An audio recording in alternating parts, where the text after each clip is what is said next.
الرحمن الرحيم أقم الصلاة لدلوك الشمس إلى غسق الليل وقرآن الفجر إن قرآن الفجر كان مشهودا ومن الليل فتهجد به نافلة لك عسى أن يبعثك ربك مقاما محمودا وقل رب أدخلني مدخل صدق وأخرجني مخرج صدق واجعل لي من لدنك سلطانا نصيرا وقل جاء الحق وزهق الباطل إن الباطل كان زهوقا وننزل من القرآن ما هو شفاء ورحمة للمؤمنين ولا يزيد الظالمين إلا خسارا صدق الله العظيم. جزاک اللہ. اب اللہ کے نبی صلی اللہ علیہ وسلم کے دربار میں نعت پیش کرنے کے لیے ہمارے مکتب اور صفا اسکول کے استاد محمد شفیق صاحب انشاءاللہ اب آئیں گے اللہ کے نبی صلی اللہ علیہ وسلم کے دربار میں نعت پیش کرنے کے لیے.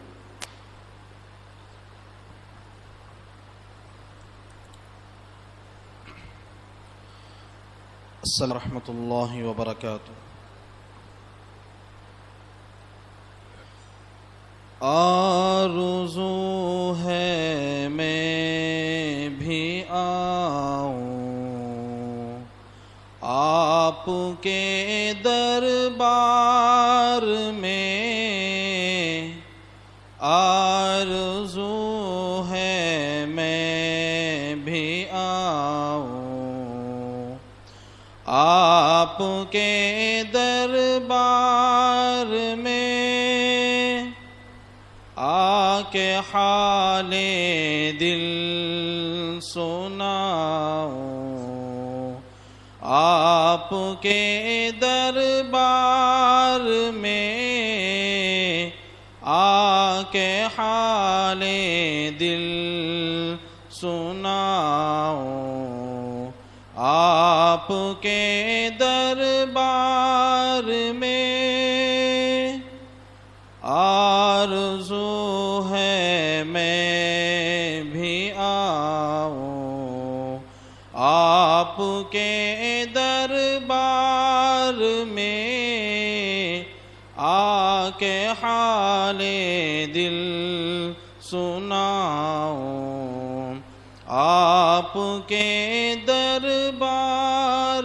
میں، ترجمانی کر نہ پائے دل کی یہ میری زبان، ترجمانی کر نہ پائے دل کی یہ میری زبان، چھپ کھڑا آنسو بہاؤں آپ کے دربار میں، چھپ کھڑا آنسو بہاؤں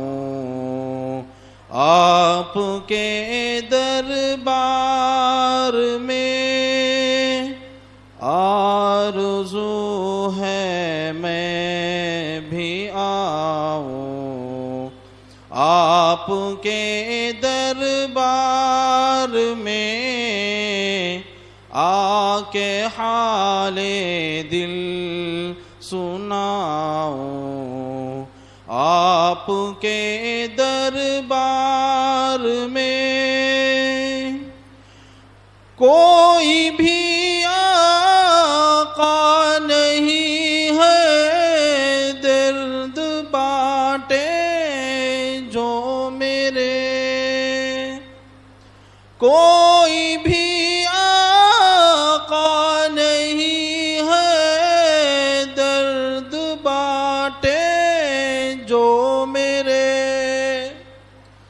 زخم دل آ کر دکھاؤں، آپ کے دربار میں زخم دل آ کر دکھاؤں، آپ کے دربار میں آپ کے صدقے میرا اللہ کرم فرمائے گا،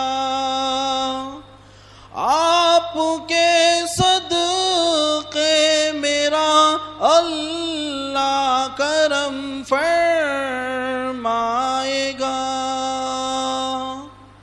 اپنے اللہ کو مناؤں، آپ کے دربار میں اپنے اللہ کو مناؤں، آپ کے دربار میں آرزو ہے میں بھی آؤں، آپ کے دربار میں آ کے حال دل سناؤں، آپ کے دربار میں کیا ہے دامن میں میرے آقا ندامت کے سوا، کیا ہے دامن میں میرے آقا ندامت کے سوا، کچھ نہیں جو لے کے آؤں، آپ کے دربار میں کچھ نہیں جو لے کے آؤں، آپ کے دربار میں آرزو ہے میں بھی آؤں، آپ کے دربار میں آ کے حال دل سناؤں، آپ کے دربار میں صلی اللہ علیہ وسلم۔ جزاک اللہ، شکریہ مولانا۔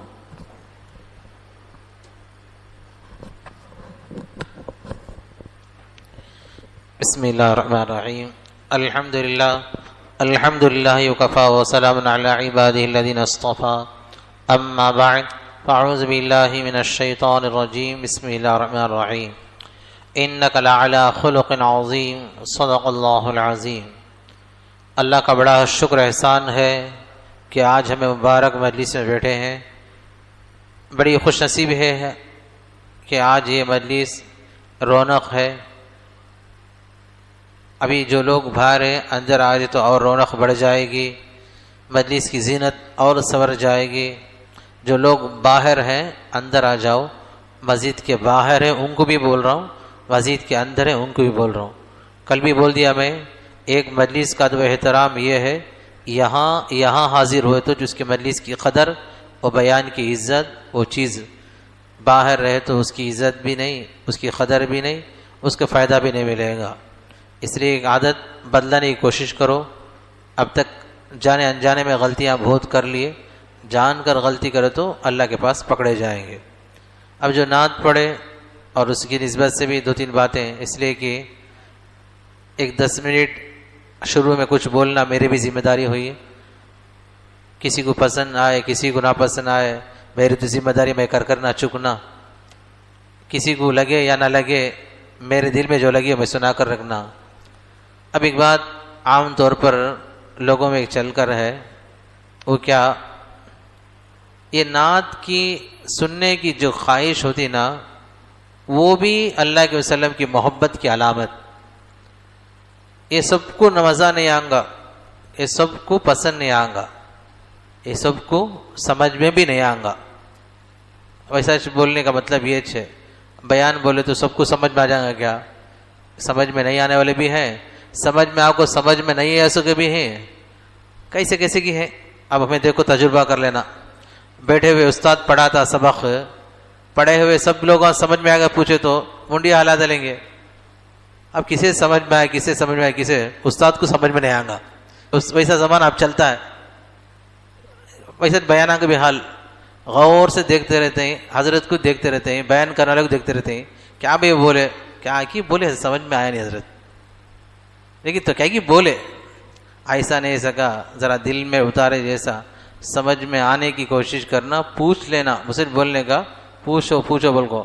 اب سنڈے کی عادت بھی رہتی، حضرت پرسوں آ کر 52 نگر میں یہ بولے بات، یہاں دین یاد کے بولے، بھائی کیا سمجھا پینشن لین میں کیا کہ وہ حال ہے کہ سمجھا، حضرت بولے گا تو تجربہ مجھے ہوگا، وہ حضرت پوری جگہ دیکھ کر رپورٹ دیے اس کا دیتے ہیں، جمعے میں لوگ آتے ہیں، پورے بیان سے فائدہ ہوتا سمجھنے کو، مکتب سے بہت فائدہ ہوتا، بیان سننے والے میں آتے کتنے لوگ سو جاتے ہیں، وہ سوچا میں آہا یہاں تو سننے والے ذرا رہتے ہیں، شروع پہلی فرصت میں پہلے صف میں آ کر پہلی فرصت میں کتنے اچھے بیان کرنے والے رہتے، بھی میرا چھوڑو، کسی چیز کا قابل نہیں سمجھے تو پرواہ نہیں، اچھے لوگ نہ بیان کرنے والے رہتے بھی، ہاں تمل بیان، سونے والے ان کا کام برابر سولو کرتے ہیں، برابر ان کو گاڑی معلوم ہوتا موونگ، اب ذرا اڑ گئے تو برابر اٹھے تو اٹھتے ہیں، پک اپ کر لیتے ہیں۔ اب میں پہلے بول دیا، صبح میں سکھاتے وقت میں وضو ٹوٹنے کی چیزوں میں سونا، کیسے سونے سے وضو ٹوٹتا بول کو، غورٹے لے کر ٹیک لگا کر سویا تو وضو ٹوٹ گیا، نمازوں کے بھی حال، تو بہرحال پھر اسے وضو کرنے کا مسئلہ تھا۔ تو حضرت بولنے کی بات کیا تھی، حضرت عبد الکریم صاحب جو بیان کرنے والے، ان کی بات، لوگوں کو اس سے فائدہ بہت کم ہو لوگ ہے، علم سیکھنے کی غرض لوگوں کو مکتب مدرسہ بڑے لوگوں کا شروع کرو اور دینی فکر پیدا کرو، اپنی قوم کی فکر پیدا کرو۔ جمعے سے پورا نصیحت پوری مل جاتی کا تو نہیں، کتنے کے لوگوں کو جمعہ آتے ہیں تو آخر، جاتے ہیں تو پہلے چھولک رہے، زمانے سے میں بھی دیکھتا ہوں ویسا، آئیں گے بھی آخر، گئے تو فرسٹ، کیا بولے کیا ہوا، کون بیان کرے کدھر، کیا بھی معلوم نہیں، بیان ہوا کیا بولے تو وہ بھی معلوم نہیں ان کو، کبھی بھی شک ہوگا بیان ہوا نہیں رنگا، خالی نماز کو کھڑے کے دستا۔ ویسے بھی کتنے لوگ آتے ہیں خطبہ میں چڑھتے وقت ہے تو کیا معلوم بیان ہوا ہے کہ نہیں ہوا کہ، ویسے حال امت کا حال ہے بول کر سنا ہے۔ اس سے ایک بات میں بولنا چاہتا ہوں، ایسے نظم ایسے سیرت میں بیٹھ کر سیکھنے کی نیت سے بیٹھنا۔ اب اس میں میری ذمہ داری، اس میں 2-3 باتیں بولنا ختم کر لیتا ہوں۔ اب جو نعت پڑھے نا، اب چلنے کا قصہ، اب یہاں اپنے قریب لوگوں کو دیکھ کر میں ایک تجربے کی بات سیکھا ہوں، میں تو کل بولیا نہیں، بہت سی چیزاں یہاں دیکھ کر مجھے معلوم ہوئے، سو جو سیکھے وہ بولنا نہیں۔ کسی کے ماں باپ انتقال ہو جاتے ہیں، کسی کے ماں باپ انتقال ہو جاتے ہیں، تو انتقال ہونے کے بعد انہوں کیا بدلتے کہ نہیں، کہ میں دیکھتا ہوں پہلا کیا چیز بدلتی کو، تو ان کا رنگ ٹون بدلتا۔ کیا بدلتا؟ رنگ ٹون۔ باوا گزر گئے تو باوا کا رنگ ٹون، برابر گانے بھی رہتے ویسا، انہیں بول یا لے ایسا ویسا گانے، اماں گئی تو اماں کے گانے۔ اب یہ سوچو، کسی کے جانے سے کسی گانے سے ہمارا ایمان تازہ نہیں ہوتا۔ آنے ہیں جانے کے لیے، پیدا ہوئے کس کے لیے؟ جانے کے لیے۔ جاتے ہوئے کچھ ایسے کام کر کر جانا جو ہم نہ یاد کرنے والے بھی رہنا۔ اب یہ عادت عام طور پر، ویسا بھی اگر کس کے اما بابا گئے نہیں تو کس کا ٹون رہتا معلوم؟ لیٹسٹ کھیل کیا آیا وہ ٹون، وہ ہم نہ ہمیں آن کر ڈال کو ہمیں سنے سکا رہتا وہ رکھتے سو وہ گانے، ویسا رنگ ٹون میں دو ہے نا، ایک ہم نہ سنے آنے کا، ایک ان کو سنے آنے کا، یہ ایک طرف ارسل واجوں کے گانے۔ اب میرا سوال یہ ہے ہمارا عقیدہ کیا رہنا معلوم؟ سننا ہے، سمجھ میں نہیں آئے تو بھی کتنے گانے، اب گانے میں بھی بڑی تعجب کی بات معلوم، پہلے گانے میں بھی ذرا اچھے لفظاں، ذرا اچھے باتاں، عقل کو لگے اس کا سمجھ گئے اس کو رنگے گانے۔ اب 2-3 گانے سننے کا بھی موقع ہو جاتا نا، گانا اٹھا تو بیٹھ رہے ہیں، کٹ رہے ہیں، کت رہے ہیں، ایسا میں تجھے ماروں گا، کون آئے تو قطر لوں گا، عاشقہ کے محبوبہ کے گانے میں۔ اب خون خرابے کے گانے سنے تو یا دوسرا ایسی چیزیں، اسے کیا ہوگا؟ نقصان ہوگا۔ سننا ہے، سمجھ میں نہیں آیا، اب جو حضرت پڑھے نا اس کا 1-2-3 جملے اگر تم نہ سمجھ میں آ گیا تو اب بھی میں بیٹھ کو اسی وقت میں کس کے پاس لوگ اپنا غم، اپنا حال، کون بھی پریشان نہیں سنائی۔ الگ میں بات کرے تو ہر ایک کی کچھ نہ کچھ پریشانی رہتی، اپنی ذاتی پریشانی یا گھر کی، یا کوئی انسان ایسا ہے کیا میں کیا ابھی نہیں سکون سے ہوں؟ ویسا کون انسان بھی نہیں رہ سکتا۔ رگا کو تو انہیں فرشتہ رہنا، انسان نہیں رہنا۔ اب ویسے بولتے ہیں نعت میں، غم حال آپ کو سناؤں، اللہ کے وسلم کے بارے میں بولتے ہیں کہ یا رسول اللہ میں تمہارے دربار میں آکو، میں سنانا میرا حال کیا ہے۔ زخم، دل کے زخم بہت ہیں، کیسے کے زخم ہو کو ہے، اپنوں میں کتنے کے نقصان ہوا رہنگا، کیا کی رہنگا، کتنے زخم، جو زخم دل کا زخم میں تم نہ دکھانا، کس کے پاس؟ نبی پاک صلی اللہ علیہ وسلم کے دربار میں حاضر ہو کر یا رسول اللہ میرا غم، میرا حال میں تمہارے پاس سنانا، میں کس کے پاس جا کر سنا سکتا ہوں؟ تمہیں میرے نبی، تمہیں میرے لیے اللہ کے پاس سفارش کرنے والے، تمہارے ذریعے سے میرا حل ہوگا۔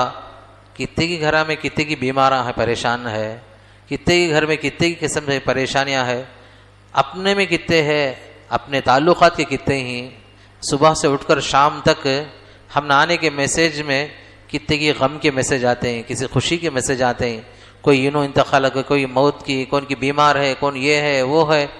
اب انسان کیا ہوتا، فلاں آدمی کو اب بھی دیکھا 2 دن پہلے، اب بھی جو مل کر آئے، اللہ کیا ایسا ہوا نا، ایک فکر، ایسا حالات سنتے ہیں ہمیں۔ ابھی کسی کے پاس بولنے کا بھی موقع ہوتا تو یہ نعتوں میں ایسے نعتاں سننے سے کیا ہوگا؟ اپنا ایمان تازہ رہے گا۔ اللہ کے وسلم پر عشق و محبت کی علامت نعت سننے سے، سنانے سے۔ آج سے تمہیں اگر رنگ ٹون رکھ لی ہیں گانے کے، نئے کھیلاں کے گانے، نئے ایکٹراں کے گانے، یا تم نہ پسند کے گانے رکھے تو بدلا لو، اس لیے کہ جو رکھیں گے تمہیں عشق و محبت میں، وہ تم نہ کل اللہ کے وسلم کے لیے تمہاری محبت کی علامت بن جائیں گے انشاءاللہ۔ محبت دل میں پیدا ہوگی تو بس اللہ کے وسلم کی۔ اور ایک بات یہ ہے، یہ بول کر میں بات ختم کر لوں گا، اللہ کے نبی صلی اللہ علیہ وسلم کو اللہ تعالیٰ نبی بنانے سے پہلے ایک سب سے بڑی ٹریننگ اللہ تعالیٰ دلائے، وہ سوچے تو بڑا تعجب ہوگا۔ ہر ایک انسان کو تجربہ ہے بھی، کبھی کرنے کا موقع ہوا ہوگا، کبھی کرنے کا موقع نہیں ملے گا، لیکن کبھی بھی ایسا سوچو اگر کسی کو موقع مل گیا جوانی میں یا بچپن میں تو اللہ کی خوش نصیبی ہے۔ کیا نبی صلی اللہ علیہ وسلم نبی ہونے سے پہلے، اللہ کے نبی صلی اللہ علیہ وسلم پیدا ہونے کے بعد بہت سے واقعہ، بہت سے قصے سنیں گے تمہیں۔ 1-2 بات، ایک تو یہ عرب کا دستور، بچہ پیدا ہو تو خریے میں جا کر پالنا پرسنا۔ حلیمہ سعدیہ لے کر گئے، اللہ کے وسلم کو پیدا ہوتے ہی دودھ کون پلائے؟ اللہ کے وسلم کی وہ باندی ابو جہل کی کام کرنے والی سویبہ، انہوں دودھ پلایا سو۔ اس کے بعد حلیمہ سعدیہ نام یاد رکھ لو، اللہ کے وسلم کی رضائی دودھ پلانے والی ماں، اللہ کے وسلم کو دودھ پلائے سو حلیمہ سعدیہ۔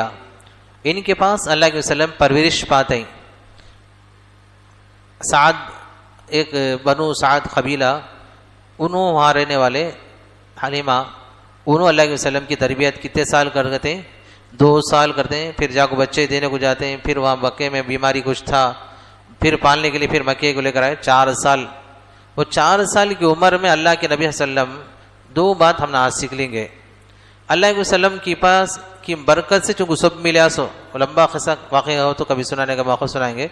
ایک بات بول دوں، حلیمہ سعدیہ رضی اللہ عنہ دودھ پلانے کے قابل نہیں تھے، تھنوں میں دودھ نہیں، گائے میں بھی، یہ جو بکریاں تھے اس میں بھی نہیں، جو اونٹ تھے وہ کمزور۔ اب اللہ کے نبی صلی اللہ علیہ وسلم کی دعا کی برکت انہوں دودھ پلائے اور جانور بھی دودھ سے۔ اللہ کے وسلم کو ایک طرف دودھ پلائے اور ایک طرف دودھ پلانا چاہتے ہیں، اللہ کے وسلم پیتے نہیں۔ دودھ پینے کی عمر میں اللہ کے نبی صلی اللہ علیہ وسلم یہ بتاتے ہیں یہ میرا حق ایک طرف کا ہو گیا اور ایک طرف کا حق میرا نہیں۔ حلیمہ سعدیہ رضی اللہ تعالیٰ عنہ کے بیٹے دودھ پینے کی عمر کے بچے تھے، میرے رضاعی بھائی، ایک خون کا رشتہ ماں باپ ہونے کا اسلامی طریقے پر، اور ایک رشتہ ماں باپ جیسے سگے ماں باپ ہیں ویسے سگے کا حکم۔ کوئی عورت کسی کو دودھ پلا دے تو اس کے خاندان والے بھائی بہن کا رشتہ ہو جاتا۔ حلیمہ سعدیہ رضی اللہ عنہ کے بچے نبی پاک صلی اللہ علیہ وسلم کو سگے بہن بھائی کا رشتے جیسا، وہ مسئلہ اسلامی شریعت میں دودھ پلا لے تو انہوں عورت غیر عورت ہے ان کو پلا دے لے تو ان کے بچے کا حکم ہوتا، انہوں ماں کا درجہ۔ تو حلیمہ سعدیہ رضی اللہ عنہ کے دودھ پینے کے بچے ہیں، اللہ کے وسلم نہیں پیتے۔ اب اسلامی طریقے میں بتانا چاہتے نبی میرا حق ہو گیا، یہ میرے بھائی کا حق ہے، حق دلانے آئے سو، حق مارنے نہیں۔ دودھ پینے کی عمر میں اللہ کے وسلم نا حق نہیں، حق ادا کرنے والے۔ تو ایسے نبی صلی اللہ علیہ وسلم کو اللہ اس کے انہی کے دنوں میں ایک واقعہ، لمبا واقعہ ہے، ایک بات نبیوں کی سنت بولے نا کسی کو، اللہ کے وسلم کو وہی 4 سال کی عمر میں بکریاں چرانے کی نبیوں کی سنت ہے۔ جسے بکریاں چرانے کی عادت ہے، جو بکریاں چرایا، یہ نبیوں کی سنت، انبیاء علیہ السلام کی سنت۔ نبی پاک صلی اللہ علیہ وسلم صبح اٹھے دیکھتے ہیں حلیمہ سعدیہ کے بچے نہیں نظر آتے ہیں، پوچھتے ہیں کہاں انہوں بکریاں چرانے گئے۔ اب پوچھتے ہیں میں بھی جاتا ہوں۔ اللہ کے وسلم گئے بکریاں چرائے۔ پہلا جو کام کیے نبی اس امت کو بتائے کہ نبیوں کی سنت بکریوں کے چرانے میں، حقارت کی نظر سے نہیں دیکھنا۔ اللہ کے وسلم فرماتے ہیں یہ جو ہے نبیوں کی سنت، جسے ٹریننگ فرسٹ ٹریننگ میں پاس ہو گیا انہیں پوری ٹریننگ، جس کے اندر بکریاں چرانے میں صلاحیت ہو جاتی انہیں پوری قوم کو سنبھال سکتا، پوری سلطنت سنبھال سکتا۔ بکریاں کے ساتھ کتنا نازک کے ساتھ آنا، ذرہ بھی غصہ ہو تو کیا بھی ہو سکتا۔ یہ کی بتاتوں کو تو آج پوری سلطنت ہمیں چلاتے ہیں، یہ سوچنا کہ سلطنت چلانے میں کتنی چیزیں ہونا بول کر۔ تو یہ چیزیں 2 چیزیں نبیوں کی سنت ہے۔ اللہ جو بات سنے ہیں اللہ عمل کی توفیق نصیب فرمائے۔ انشاءاللہ اب حضرت آ جائیں گے، اب بیان ہوگا انشاءاللہ۔ پورے جم کر بیٹھیں، جو باہر ہیں مہربانی کر اندر آ جائے۔ یہ بہت قیمتی وقت ہے، یہ وقت میں جتنی باتیں سنیں گے ہمیں پورے ہمارے لیے کامیابی کی علامت ہے۔ نبی پاک صلی اللہ علیہ وسلم کی محبت میں جمع ہوئے، بڑے بڑے علماء کو تمہارے لیے بلائے ہیں، بڑے انتظام کرنے والے اچھے سے اچھے انتظام کر رہے ہیں۔ نیت ہمیں صاف رکھ کر اچھی طرح بیٹھیں گے انشاءاللہ تو پورے طرح سے بولنے والوں کو بھی جذبہ ہوگا، سننے کا بھی عمل ہوگا۔ اللہ جتنے باتیں سنیں گے اللہ عمل کی توفیق نصیب فرمائے۔ حضرت کا میں استقبال کرتا ہوں، حضرت انشاءاللہ بیان کریں۔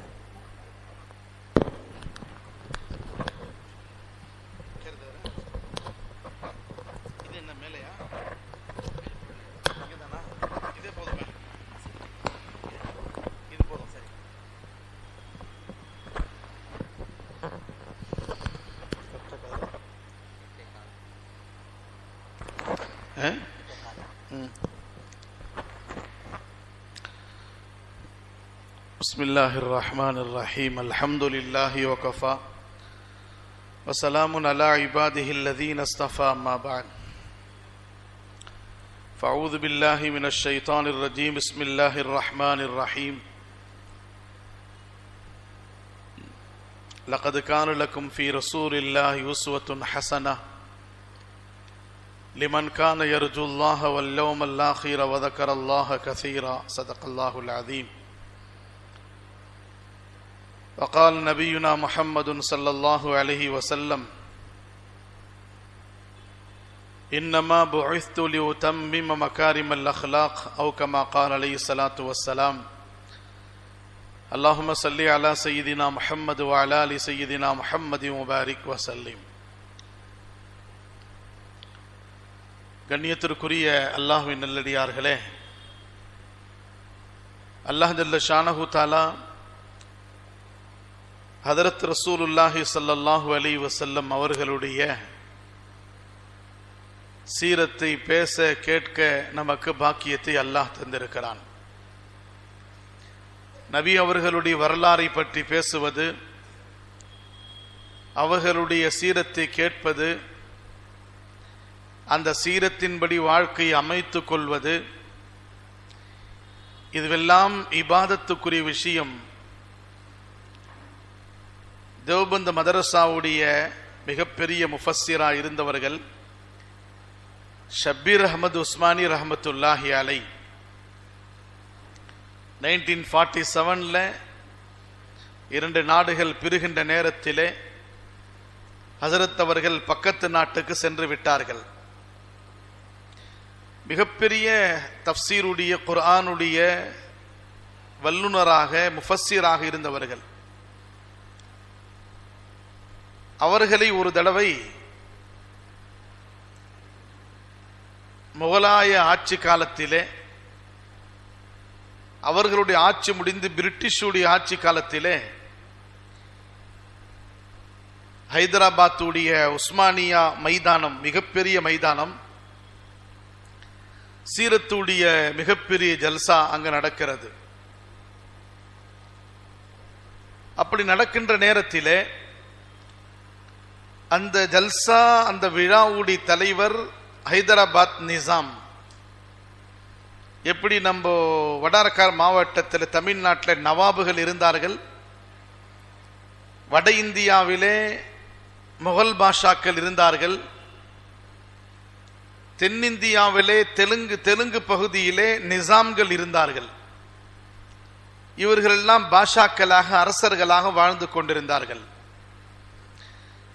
அந்த நிசாம் பாஷா எப்பவுமே நம்ம நாட்டுக்காக வேண்டி பல தியாகங்கள் செய்தவர்.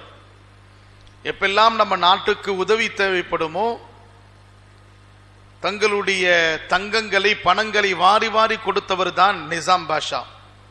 அவருடைய தலைமையிலே அந்த மைதானத்தில் லட்ச மக்களுக்கு முன்னாடி பயான் நடக்கிறது, சீரத்துடைய பயான்.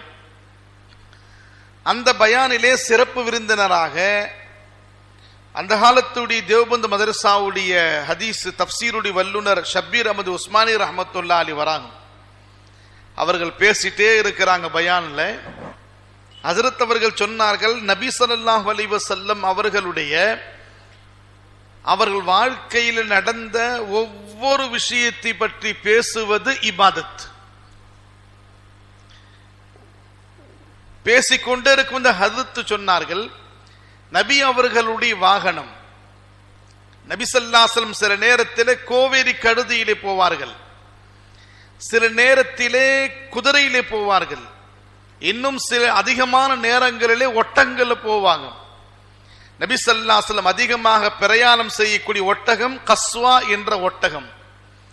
அந்த ஒட்டகத்தில் தான் நபி அவர்கள் அதிகமாக பயணம் செய்வார்கள்.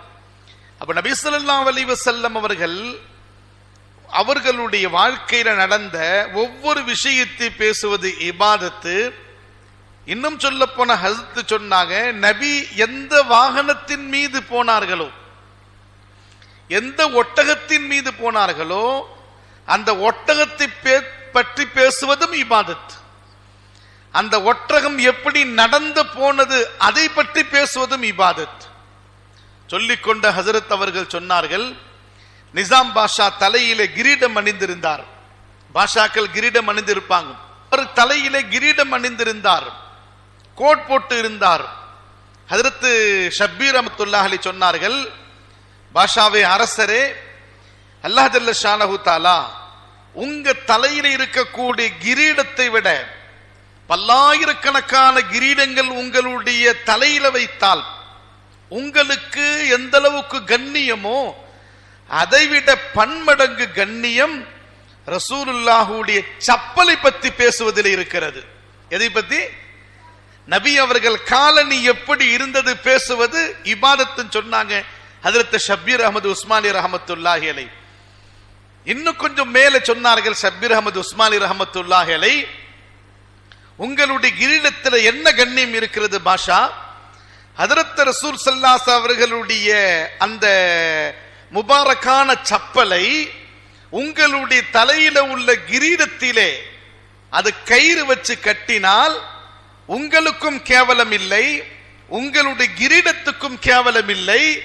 நபியுடைய சப்பல் உங்க தலையில வந்து உங்க கிரீடத்திலே கட்டப்பட்டால் இந்த உலகத்திலேயே கண்ணியமான மனிதராக நீங்கள் ஆகிவிடுவீர்கள் என்று சொன்னார்கள். பக்கத்துல தலைவர் உட்கார வச்சுட்டு பேசுற பேச்சா இதெல்லாம்? சொல்லுங்களேன். நிசாம் பாஷா அழுதுட்டாராம். நிசாம் பாஷா அழுது என்ன சொன்னாரா?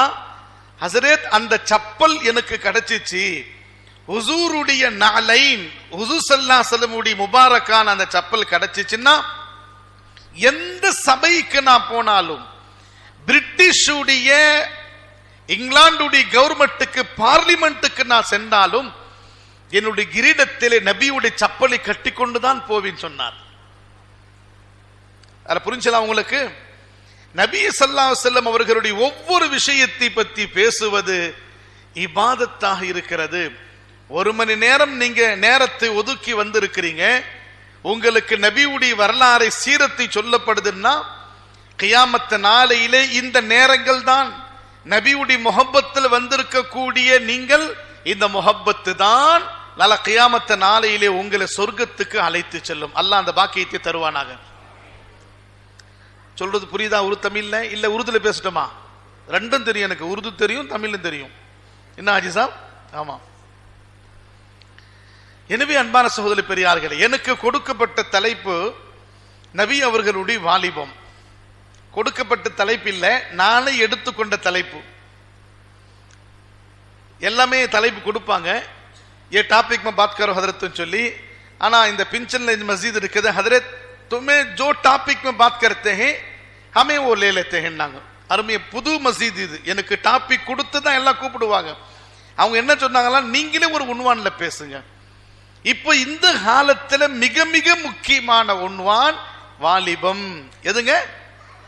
இன்னைக்கு நம்முடைய வாலிபர்கள் எப்படி இருந்தாங்க, நபியுடைய வாலிபம் எப்படி இருந்தது, நம்முடைய வாலிபர்களுடைய வாழ்க்கை எப்படி இருந்தது, நபி அவர்கள் வாலிபராக இருக்கும் பொழுது எப்படி வாழ்ந்தார்கள், எல்லாத்துக்கும் நமக்கு நமூனா. குர்ஆன் ஷரீஃபில் அல்லாஹ் ஷார்ட்டா சொல்லிவிட்டான், லகத் கான லக்கும் ஃபீ ரசூலில்லாஹி உஸ்வத்துன் ஹஸனா.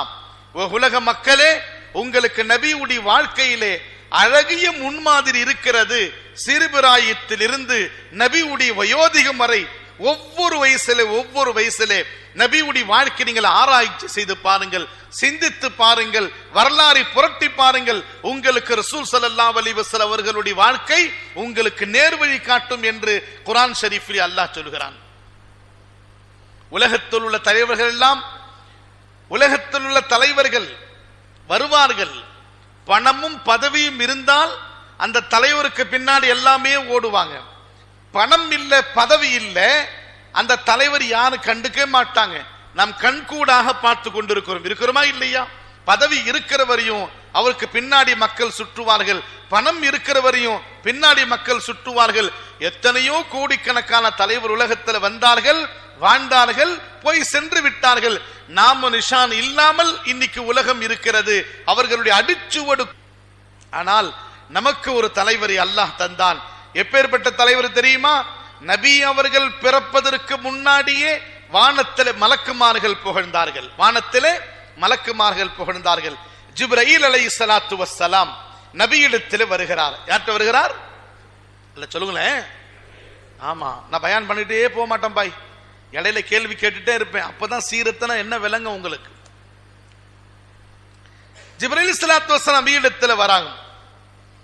வந்து ஒரு தடவை ஜிப்ரீல் அலைஹிஸ்ஸலாத்து வஸ்ஸலாம் அவரிடத்தில் நபி ஸல்லல்லாஹு அலைஹி வஸல்லம் பேசுகின்ற நேரத்தில் நபி அவர்களுக்கும் ஜிப்ரீல் அலைஹிஸ்ஸலாத்து வஸ்ஸலாம் அவர்களுக்கும் மத்தியிலே பேச்சுவார்த்தை நடக்கிறது. நபி ஸல்லல்லாஹு அலைஹி வஸல்லம் அவர்கள் ஜிப்ரீலிடத்தில் கேட்கிறாங்க, ஜிப்ரீலே உங்களுடைய வயசு என்ன? உங்களுடைய வயசு என்ன? ஜிப்ரீல் அலைஹிஸ்ஸலாத்து வஸ்ஸலாம் சொல்கிறார்கள், யா ரசூலல்லாஹ், என்னுடைய வயசு என்னவென்று சொன்னால், வானத்திலே நான் 70,000 வருஷத்தில் ஒரு தடவை ஒரு நட்சத்திரத்தை நான் பார்க்கிறேன். என்ன பார்க்கிறேன்? 70,000 வருஷத்துக்கு ஒரு தடவை ஒரு நட்சத்திரம் பார்த்திருக்கிறேன். அந்த மாதிரி 70 தடவை பார்த்திருக்கிறேன். எத்தனை தடவை? அப்ப எவ்வளவு வயசு? கால்கட்ட வேலை செய்யாது. வேலை செய்யுமா? திமாக் அவ்வளவுதான் வேலை செய்யும். அதுக்கு மேல திமாக் ஒரு ஸ்டேஜ் வரை தான் போய் வேலை செய்யும். எப்போ வேலை செய்யலையோ அப்ப அல்லாஹ் ரசூல் பேச்சு கேட்கணும். அதுக்கு தான் வஹீன்னு சொல்லுவாங்க. என்ன சொல்றது? உஸ்குச் வஹீ बोलते नहीं? आओ, நம்ம திமாக் வேலை செய்யாத நேரத்தில் मेरा दिमाग में चढ़ता नहीं हजरत ना, अब अल्लाह रसूल के बात मान. मैं मेरे दिमाग में चढ़ता नहीं சொல்லி மஸ்ஜித் விட்டு ஓடி விடாதே, அல்லாஹ் ரசூல் விட்டு ஓடாதே. அப்ப அல்லாஹ் ரசூல் என்ன சொல்கிறார்களோ அதை நீ கேள். வஹீ என்பது உன்னுடைய அறிவுக்கு அப்பாற்பட்டது. உனக்கு விளங்குதோ விளங்கலையோ ரசூலுல்லாஹ் பேச்சு கேட்டுதான் தீரணும். ஜிப்ரீலிடத்தில் ரசூலுல்லாஹ் கேட்கிறாங்க, உங்களுடைய வயசு என்ன? யா ரசூலல்லாஹ், வானத்திலே 70,000 வருஷத்துல ஒரு தடவை நான் ஒரு நட்சத்திரத்தை, ஒரு ஒளியை நான் பார்க்கிறேன். एक नूर को मैं देखता हूं, वो नूर को मैं 70 मर्तबा देखा हूं. कितना मर्तबा? वो उम्र है मेरा उम्र. இது யார் சொன்னா? மாஷாஅல்லாஹ், ஹஜ்ஜா நல்லா விளங்குது, அல்ஹம்துலில்லாஹ். ஆமா, 70 தடவை பார்த்துட்டாங்க. நபி ஸல்லல்லாஹு அலைஹி வஸல்லம் சொன்னாங்க, அப்படிங்களா, அவ்வளவு வயசா உங்களுக்கு? அந்த 100 பார்க்க நீங்க ஆசைப்படுறீங்களான்னு கேட்டாங்க. யாரு? மறுபடியும் அதை பார்க்க போறீங்களா? ஆமா யா ரசூலல்லாஹ். தலையில உள்ள தலப்பாவை கழட்டினார்கள் ரசூலுல்லாஹி ஸல்லல்லாஹு அலைஹி வஸல்லம். இப்படி குனிந்தார்கள். எந்த 100ஐ ஜிப்ரீல் 70,000 வருஷத்துக்கு ஒரு தடவை, அது 70 தடவை பார்த்தார்களோ அந்த 100 நபியுடைய தலையில ஜிப்ரீல் பார்த்தார். ஜிப்ரீல் ஆச்சரியமா போச்சு, என்னடா இது? யா ரசூலல்லாஹ், இதே 100 தான் நான் பார்த்தேன். நபி ஸல்லல்லாஹு அலைஹி வஸல்லம் சொன்னாங்க, யா அய்யுஹன் நாஸ் கத் ஜாஅத்கும் மௌஇதத்தும் மிர் ரப்பிக்கும் வஷிஃபாஉ லிமா ஃபிஸ் சுதூர் என்ற ஆயத்துடைய தொடரிலே வ நூரும் வ கிதாபும் முபீன், உங்களிடத்தில் 100 வந்திருக்குது என்று அல்லாஹ் சொல்லி காட்டுகிறானே. 70,000 வருஷத்துக்கு ஒரு தடவை, அது 70 தடவை நீங்க பார்த்தீங்களே, அந்த 100 தான் நானுன்னாங்க நபி ஸல்லல்லாஹு அலைஹி வஸல்லம். இப்ப நீங்க உங்கள்கிட்ட ஒரு கேள்வி, இப்ப ஜிப்ரீல் பெரியவரா ரசூலுல்லாஹ் பெரியவரா? அட சொல்லுங்களேன். அரண்டு விட்டார் ஜிப்ரீல் அலைஹிஸ்ஸலாத்து வஸ்ஸலாம். நம்ம நபி பவர் அந்த அளவுக்கு உயர்ந்தது. நபி ஸல்லல்லாஹு அலைஹி வஸல்லம் பவர் என்னங்க? யாருமே அல்லாஹ் படைக்கல. அதனால் தான் ஆதம் அலைஹிஸ்ஸலாம் படைத்து ஏதோ தவறு நிகழ்ந்த பிறகு 40 வருஷம் ரப்பிடத்தில் துவா கேட்டு கேட்டு கேட்டு கேட்டு 40வது வருஷம் கடைசியா அவருக்கு ஞாபகம் வந்தது, ரப்பே, எனக்கு நீ உயிர் கொடுக்கின்ற நேரத்திலே நான் கண் விழித்தேன், நான் கண்ணை திறந்தேன், உன்னுடைய அர்ஷிலே எழுதப்பட்டிருந்தது லா இலாஹ இல்லல்லாஹ் முஹம்மது ரசூலுல்லாஹ். அந்த முஹம்மது என்ற உன்னுடைய நண்பர் கொண்டு, பெயரை கொண்டு நான் உன்னிடத்திலே துஃபைல்ல பாக்கியத்தில் அவருடைய பொருட்டால் என் பாவ மன்னிப்பு கேட்கிறேன், நீ மன்னிச்சுக்கோ என்பது அல்லாஹ்விடத்தில் கேட்கும் பொழுது ரப்பு என்ன சொன்னான்? இஸ்ஸத்தி வ ஜலாலி, என்னுடைய இஸ்ஸத் ஜலாலியத்தின் மீது சத்தியமாக அந்த முஹம்மது என்பவர் என்னுடைய ஹபீபாக இருக்கிறார், அவருடைய பொருட்டால் நீ துவா கேட்ட காரணத்தினால் ஆதமே உன் பாவத்தை மன்னித்து விட்டேன். சுப்ஹானல்லாஹ், அல்லாஹ் அக்பர். அந்த 100 என்ற வார்த்தை நீங்க போய் யாரா ஹஜரத் அச்சானக் அஜீப் கரீப் பாத் கேட்டனா இல்ல. அந்த 100 என்ற தஃப்சீர் எங்க வருதுன்னா, பக்தாத் நாட்டை சேர்ந்த அல்லாமா ஆலூசி ரஹ்மத்துல்லாஹி அலை அந்த ஆயத்துடைய தஃப்சீருடைய விளக்கையிலே 100 என்பது ரசூலுல்லாஹி ஸல்லல்லாஹு அலைஹி வஸல்லம். அந்த ஆயத்துக்கு கீழே ஜிப்ரீலும் ஹஜரத் ரசூலுல்லாஹி ஸல்லல்லாஹு அவர்களுக்கு மத்தியில் நடந்த பேச்சுவார்த்தை எழுதியிருக்கிறார்கள். எனவே அல்லாஹ்வுக்கு பிறகு அல்லாஹ் ஜல்ல ஷானஹு தஆலா நித்திய ஜீவன், அவனுக்கு மௌத்து இல்லை, அவனுக்கு தூக்கம் இல்லை, அவன் எப்பொழுதும் இருக்கிறான், எப்பவும் இருப்பான். முதலாக இந்த மஹ்லூக் படைத்ததிலே முதல் படைப்பு ரசூலுல்லாஹி ஸல்லல்லாஹு அலைஹி வஸல்லம். அவ்வலுன் நபி ஆஹிருன் நபி, அவர்தான் முதல் நபி, அவர்தான் கடைசி நபி. எல்லாரும் படைக்கப்படுவதற்கு முன்னாடி நம்ம நபிகளாரை அல்லாஹ் படைத்து விட்டான். நபி ஸல்லல்லாஹு அலைஹி வஸல்லம் அல்லாஹ் படைத்து, நமக்கு நபி ஸல்லல்லாஹு அலைஹி வஸல்லம் எந்த அளவுக்கு அற்புதமானவர்னா, நபி படைத்த பிறகு கியாமத்து நாள் வரை வரக்கூடிய எல்லா மக்களுடைய ரூஹ்களை அல்லாஹ் படைத்து விட்டான். அதுக்கு பேர் ஆலமே அர்வாஹ் என்று சொல்வார்கள். என்ன பேருங்க? உயிர்கள் உள்ள உலகம். இந்த நம்ம இருக்கிறோமே இந்த உலகம் பேர் என்ன தெரியுமா? ஆலமே துன்யா. என்ன பேருங்க? இந்த உலகத்துக்கு பேர் துன்யா அரபியிலே. கபர்ல போவோம் பாத்தீங்களா, அதுக்கு பேர் ஆலமே பர்சக். அதாவது என்ன, சொர்க்கத்துக்கும் துனியாவுக்கும் நடுவுல உள்ள பேர் என்னங்க? ஆலமே பர்சக். சூறு ஊதப்பட்ட பிறகு ஒரு உலகம் இருக்கிறது, அது பேர் ஆலமே ஆஹிரா, ஆஹிரத்துடைய உலகம். அது ஆகிரத்து எல்லாம் முடிஞ்ச பிறகு சொர்க்கத்துக்கு நாம் போவோம். இத்தனை உலகத்தை தாண்டி நாம் இங்க வந்து இருக்கிறோம். அந்த ஆலமே அர்வாஹ் உயிர், அல்லாஹ் எல்லா உயிர்களை படைத்த பிறகு எல்லா உயிர்களிடத்தில் ரப்பு நம்மிடத்தில் கேள்வி கேட்டான், அலஸ்து பிரப்பிக்கும், என் மக்களே நான் உங்க ரப்பு இல்லையா என்று கேட்டான். எல்லா உயிர்களிடத்தில், அதுல நாம் எல்லாம் இருந்தோம். அதுல டோட்டல் ஆர்னிகாரங்கள்லாம் அதுல இருந்தாங்க. ஆதம் அலைஹிஸ்ஸலாம் இருந்து கியாமத்தினால் வரக்கூடிய எல்லா உயிர்களும் படைத்த பிறகு அந்த ஆலமே அர்வாஹ்விலே ஒரு கேள்வி மக்களிடத்தில் கேட்டான். அதுல 1.25 லட்சம் நபிமார்கள் இருக்கிறார்கள், 1.5 லட்சம் சஹாபாக்கள் இருக்கிறார்கள், கோடிக்கணக்கான அவுலியாக்கள், அபுதால்கள், சாலிஹீன்கள், முஹத்திஸீன்கள் இருக்கிறாங்க. அந்த கூட்டத்தில் ரப்பு கேட்கிறான், அலஸ்து பிரப்பிக்கும், என் மக்களே நான் உங்க ரப்பு இல்லையா என்று ஒரு கேள்வி கேட்கிறான். யாருமே பதில் சொல்லல, எந்த உயிரும் பதில் சொல்லல.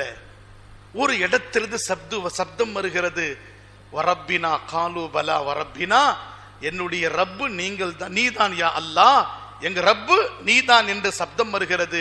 எங்கிருந்து சப்தம் வருகிறதோ அந்த சப்தத்தை நோக்கி அந்த ஆலமே அர்வாஹிலே எல்லா உயிர்களும் அந்த பக்கம் திரும்புகிறது. அந்த பதில் சொன்ன ஒரே உயிர் தாஜதார் மதீனா முஹம்மது அரபி ஸல்லல்லாஹு அலைஹி வஸல்லம். அல்லாஹ் தான் நம்ம ரப்பு என்று முதலாக ஆலமே அர்வாஹிலே சொல்லிக் கொடுத்தவர் நம்ம ரசூலுல்லாஹி ஸல்லல்லாஹு அலைஹி வஸல்லம். அப்பேற்பட்ட ரசூலுல்லாஹி ஸல்லல்லாஹு அலைஹி வஸல்லமுடைய வயசிலே அல்லாஹ் ஜல்ல அவர்களுடைய வாழ்க்கையிலே நமக்கு அழகிய முன்மாதிரி வச்சிருக்கிறான். நம்ம வாலிபனா என்னுடைய கைட் இந்த நடிகன், என்னுடைய ஐடியல் இந்த ஹீரோ, கலாச்சாரம் அந்த ஹிந்தி நடிகன், நடிகனுக்கு பின்னாடி நம்முடைய வாலிபன் ஓடுகிறான். அவன் அவன் அந்த பிலிம்ல என்ன பார்க்கிறானோ, வெளி உலகத்தில் எதை பார்க்கிறானோ அதுதான் அசல் என்பதை நினைத்துக் கொண்டு நம்ம வாலிபர்கள் அதுக்கு பின்னாடி ஓடுகிறார்கள். ஆனா மக்கமா நகரத்துடைய வாழ்க்கையை புரட்டி போட்ட மிகப்பெரிய நபர் ரசூலுல்லாஹி ஸல்லல்லாஹு அலைஹி வஸல்லம். இன்கிலாபை ஏற்படுத்தினார்கள் மக்கமா நகரத்திலே. எந்த திசையில பார்த்தாலும் ரத்தங்கள் ஓடிக்கொண்டிருந்தது. மக்காவுடைய பூமி நபி வருவதற்கு முன்னாடி எப்படி இருந்தது? கிஸ்ரா மன்னரை சொல்வான், கிஸ்ரா கைசர் மன்னர்கள் எப்படி இந்த நாட்டில் இங்கிலாந்தும் அமெரிக்காவும் இருக்கிறதோ அந்த காலத்தில் ரோம் நாடு, பாரசீக நாடு என்பது சூப்பர் பவர் நாடாக இருந்தது. எல்லா நாடுகளை பிடித்தான், எல்லா நாடுகளை ஆட்சி செய்தான். ஆனா அரபஸ்தானுக்குள்ளவே அவன் வரல. அவன் என்ன தெரியுமா டிக்ளேர் பண்ணா, இவர்கள் மனிதர்களுடைய உருவத்தில் மிருகங்களாக வாழ்ந்து கொண்டிருக்கிறார்கள். மிருகத்தனமான வாழ்க்கை மக்களிடத்திலே நான் என்னத்தை ஆட்சி செய்வது என்று சூப்பர் பவர் நாடு ஓடிவிட்டது. அந்த பூமியிலே நம்ம ரசூலுல்லாஹி ஸல்லல்லாஹு அலைஹி வஸல்லம் அல்லாஹ் பிறக்க வைக்கிறான். சகோதரர்களே, மக்காவுக்கு போன ஹாஜிமார்கள் நீங்க பாப்பீங்க, எந்த பக்கம் பார்த்தாலும் மலைகள், கற்கள், பாலைவனங்கள் தான்.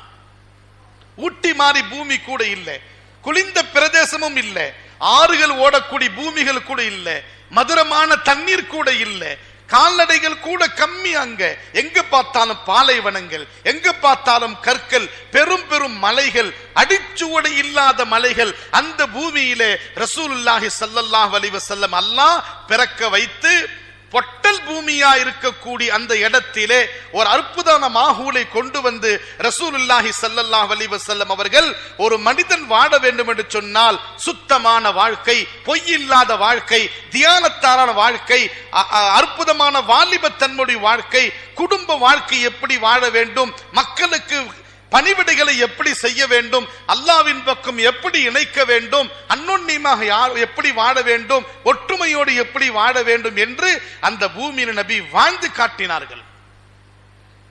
அதனால தான் உலக தலைவர்கள் எல்லாம் நம்ம நபி ஸல்லல்லாஹு அலைஹி வஸல்லம் அவர்களை அற்புதமான தலைவர்கள் என்று ஏற்றுக்கொண்டிருக்கிறார்கள். அண்ணல் காந்தியடிகள் கூட 1947ல நம்ம நாட்டுக்கு சுதந்திரம் கிடைக்கும் பொழுது என்ன சொன்னார் தெரியுங்களா? நீங்கள் பார்லிமெண்ட்ல ஆட்சி செய்கின்ற நேரத்திலே இந்தியாவுடைய ஆட்சியாளர்கள், பிரதமர்கள், ஜனாதிபதிகள் அந்த பிரதமர் சீட்ல உட்கார்வதற்கு முன்னால் ஒரு தடவை முகமது நபியுடைய வரலாறை புரட்டி பாருங்கள், உமர் இப்னுல் கத்தாபுடைய வரலாறை புரட்டி பார்த்துவிட்டு போய் நீங்க ஆட்சி செய்யுங்க என்று சொன்னார் காந்தி. பீகார்ல இருக்கக்கூடிய மூங்கீர் என்ற இடத்துல மிகப்பெரிய ஒரு வலி இருந்தார், பெரியார் இருந்தார், முகமது அலி மூங்கீரி ரஹ்மத்துல்லாஹி அலைஹி. அவரிடத்துல காந்தி அவர்கள் பேசும் போகும்போது என்ன சொன்னார் தெரியுமா? ரொம்ப நேரம் பேசின பிறகு முகமது அலி மூங்கீரி ரஹ்மத்துல்லாஹி அலைஹி மிகப்பெரிய வலியுள்ளார். நான் சொல்றேன் 100 வருஷத்துக்கு 120 வருஷத்துக்கு முன்னாடி அந்த நேரத்திலே அந்த பெரியார் ஹதீஸுடைய கிதாபையும் நபியுடைய சீரத்துடைய கிதாபையும் குர்ஆன் ஷரீஃபை காந்திக்கு கொடுக்கும் பொழுது காந்தி என்ன சொன்னார் தெரியுமா? நான் தினந்தோறும் குர்ஆனை படிக்கிறேன், நபியுடைய வரலாறை படிக்கிறேன். புரியுதுலாங்க? அல்லாஹ் எல்லா மக்களும் இன்னைக்கு குர்ஆன் பக்கம் வந்து கொண்டிருக்கிறார்கள். ஆனா நம்முடைய வாலிபர் பார்த்தா எனக்கு தீன் வேணாம், எனக்கு இஸ்லாம் வேணாம், இஸ்லாமிய கலாச்சாரம் வேணாம், நபியுடைய சுன்னத்து வேணாம். இப்போ உள்ள கலாச்சாரம், இப்போ உள்ள டெக்னாலஜிக்கு தோதுவாக என்னுடைய உடை, என்னுடைய நடை, என்னுடைய முகத்துடைய பாவனம், என்னுடைய தலைமுடி, என்னுடைய வியாபாரம் எல்லாமே இப்போ உள்ள காலத்துக்கு தோதுவா ஆக்கி கொள்வேன். நான் நபி ஸல்லல்லாஹு அலைஹி வஸல்லம் மாதிரி வாழ மாட்டேன் என்று ஐடி படிக்கக்கூடிய, உயர் டிகிரி படிக்கக்கூடிய பிள்ளைகளை நாம் கண்கூடாக பார்த்து கொண்டிருக்கிறோம். சகோதரர்களே,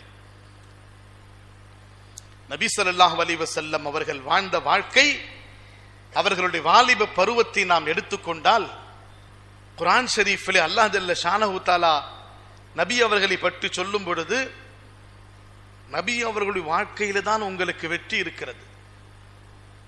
அதுக்கு ஆரம்பத்தில் ஆயத்து ஓதுனாங்களே, இன்னக லஅலா குலுகின் அதீம், நீங்கள் உயர்ந்த நற்குணத்தில் இருக்கிறீங்கன்னு சொன்னான் அல்லாஹ். உயர்ந்த நற்குணம் அதீம் என்ற அந்த அரபி வார்த்தை நபிக்கு மட்டும்தான் அல்லாஹ் யூஸ் பண்ணி இருக்கிறான், வேற எந்த நபிக்கும் அல்லாஹ் யூஸ் பண்ணல. 1.25 லட்சம் நபிமார்களுடைய நற்குணத்தை நம்ம ஒரு நபிக்கு அல்லாஹ் தந்து விட்டான். கண்ணியமான சகோதரர்களே, அல்லாஹ்வின் நல்லடியார்களே, ரசூல் இன்னைக்கு என்ன செய்யறான்?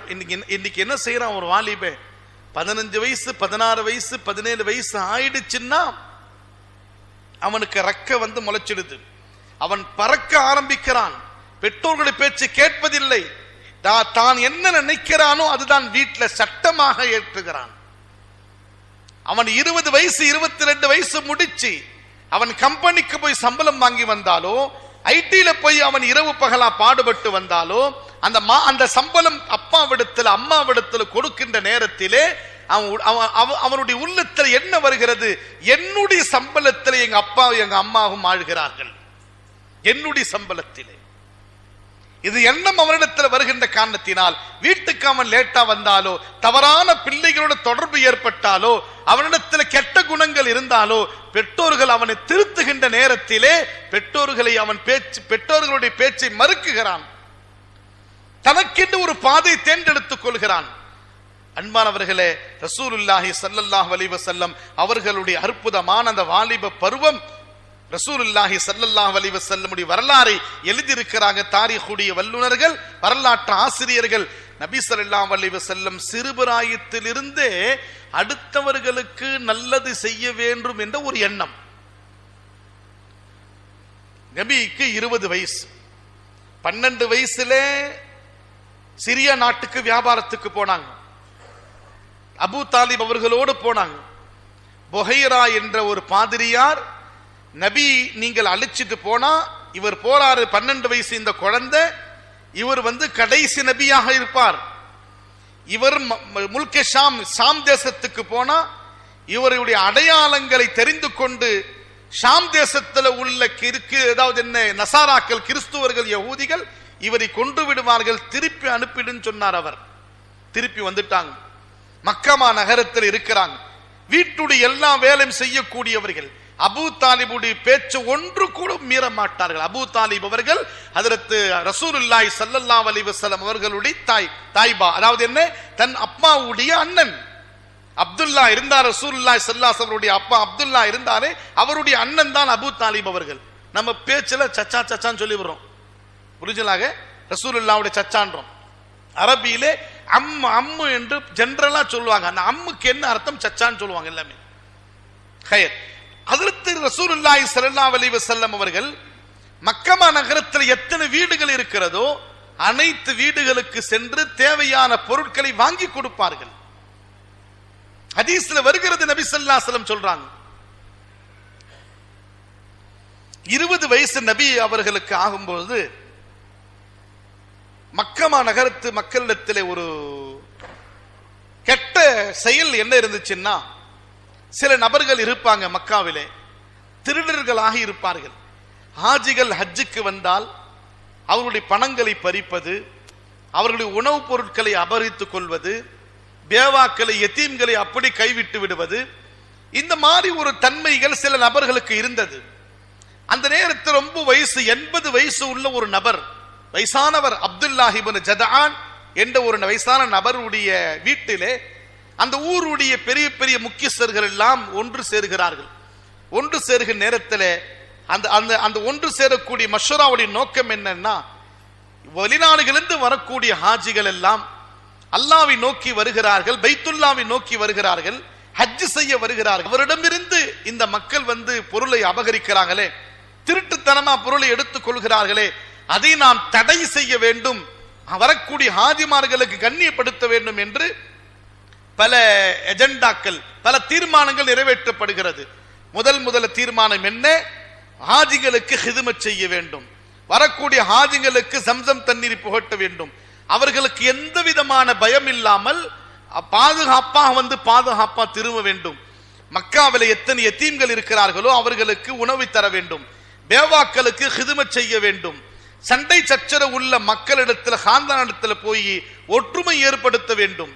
அதே மாதிரி ஹலாலான பணத்தை சம்பாதித்து ஏழை எளிய மக்களுக்கு நாம் கொடுக்க வேண்டும். இப்படி தீர்மானங்கள் நிறைவேற்றப்படுகிறது அந்த வீட்டிலே, அப்துல்லாஹ் இப்னு ஜதஆன் வீட்டிலே.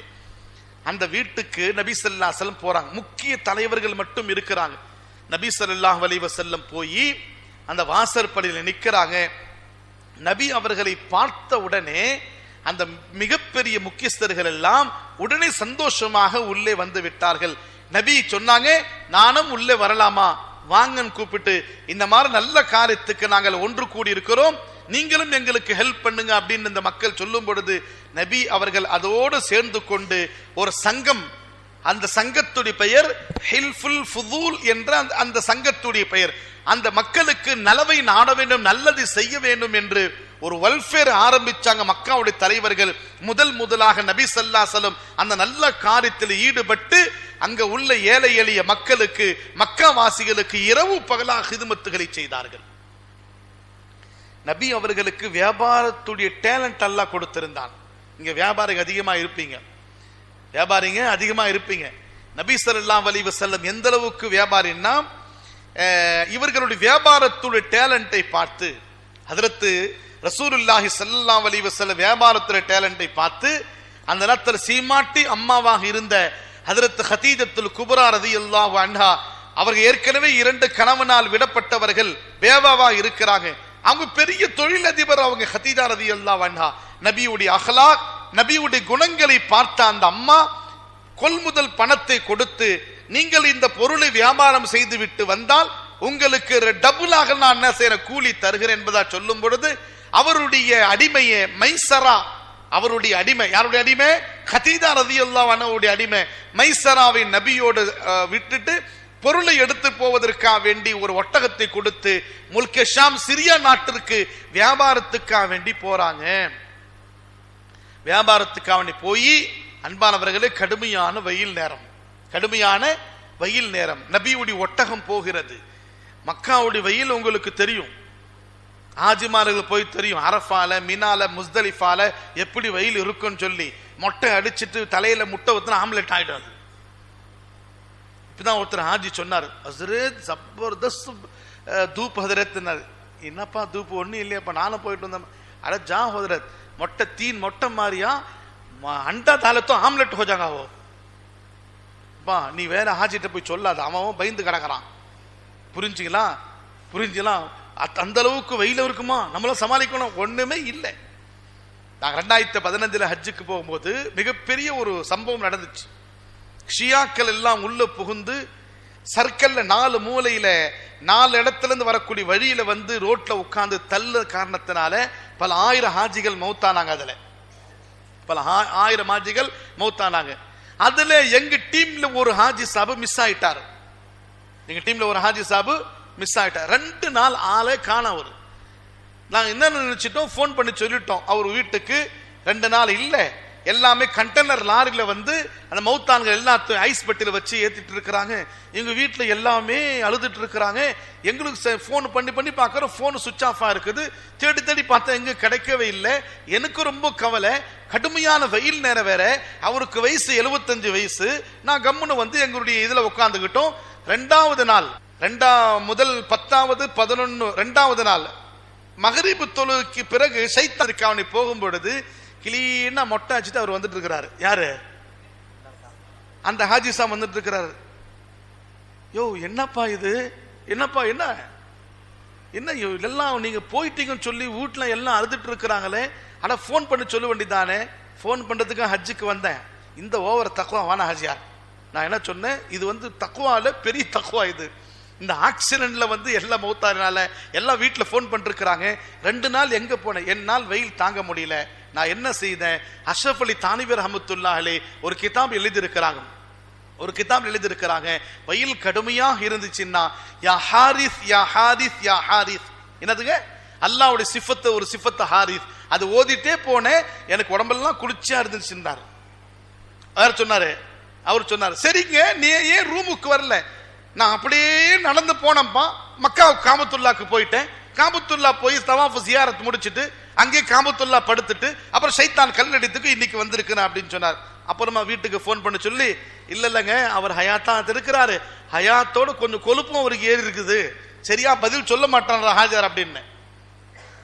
அந்த வெயில் நமக்கு ஒன்றும் தெரியுதில்லை. அல்லாஹ் ஜல்ல ஷானஹு ஹாஜிகளுக்கு அந்த குவத்தை தந்துறான்.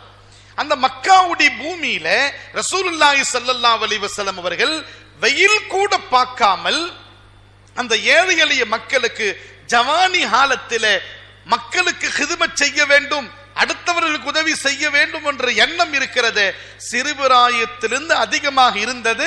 நபி ஸல்லல்லாஹு அலைஹி வஸல்லம் வாலிப பருவத்தில் இன்னும் உச்சத்தில் இருந்தது. வியாபாரம் செய்யணும், ஹலாலான வியாபாரம் செய்யணும், அந்த அதில் வரக்கூடிய வருமானத்தை மக்களுக்கு நாம் உதவி செய்யணும் என்ற எண்ணம் நபிக்கு இருந்தது. ஹதீஜா அவர்களுடைய பொருளை எடுத்துக்கொண்டு மைசரா அடிமையை அழைத்துக் கொண்டு முல்க ஷாமுக்கு போகும்போது கடுமையான உஷ்ணத்தில் வெயில் இருக்கிறது, நடக்க முடியாத உஷ்ணம் சகோதரர்களே. அந்த நேரத்தில் மைசரா சொல்கிறார், நான் அவரோட முகமது நபியோட, நபீன் அவருக்கு தெரியாது, 22 வயசுல அவரோட நான் வியாபாரத்துக்கு போறேன். எங்கேயோ இருக்கக்கூடிய மேகம், எங்கேயோ இருக்கக்கூடிய கரும் மேகம் நேரா ஓடி வந்து எங்க தலைக்கு மேல வந்து அது நிழல் கொடுத்தது. என்ன கொடுத்தது? அத சொல்லுங்களேன். நிழல் கொடுத்தது. எப்படி ஒரு நாம் போய்கொண்டே இருக்கும் போது டூ வீலர்லயோ சைக்கிள்லயோ மரத்துடைய நிழல் வந்தால் கொஞ்சம் உடம்பு குளிர்ச்சியா இருக்கிறதோ, வெயில் எங்களுக்கு ஆரம்பிச்சுச்சோ அங்கிருந்து தொடர்ந்து வெயில் முடிகின்ற நேரம் வரை 2 மணி நேரம் 3 மணி நேரம் எங்க தலைக்கு மேலே கொடை மாதிரி அந்த மேகம் எங்களுக்கு நிழல் கொடுத்தது. மைசரா சொல்கிறார், எங்க தலைக்கு மேல உள்ள அந்த மேகத்தை தவிர வேற எந்த மேகமும் நான் அந்த இடத்துல பார்க்கல. எனக்கு ஒரு பயம் வந்து விட்டது. இவரு கூட நாம போறோமே, இவர் சாதாரண மனிதர் இல்ல, இவருக்கு ஒழுக்கத்துக்கு மாற்றமாக நடந்து கொண்டால் நாம் என்ன செய்வது என்று தெரியாமல் அதபோடு ஒழுக்கத்தோடு இருந்தேன். ஒவ்வொரு நாளும் ஒரு அஜீப்களை நான் பார்த்தேன். முகமது நபி அவர்கள் 22 வயசிலே முல்க ஷாம் சிரியா நாட்டுக்கு போகின்ற நேரத்தில் மலையில ஏறுவாங்க, மலையிலிருந்து கீழே இறங்குவாங்க, பாலைவனத்தில் போவாங்க. அந்த நேரத்தில் நான் நபி ஸல்லல்லாஹு அவர்கள் போகும் பொழுது நான் நபியோடு போனேன். மலையில இருக்கக்கூடிய பாறாங்கள், சின்ன சின்ன கற்கள் எல்லாம் அஸ்ஸலாமு அலைக்க யா ரசூலல்லாஹ் சலாம் சொல்லுது நான் கேட்டேன். எது சொல்லுச்சுங்க? பூமியில உள்ள கற்கள், மலையில உள்ள கற்கள்.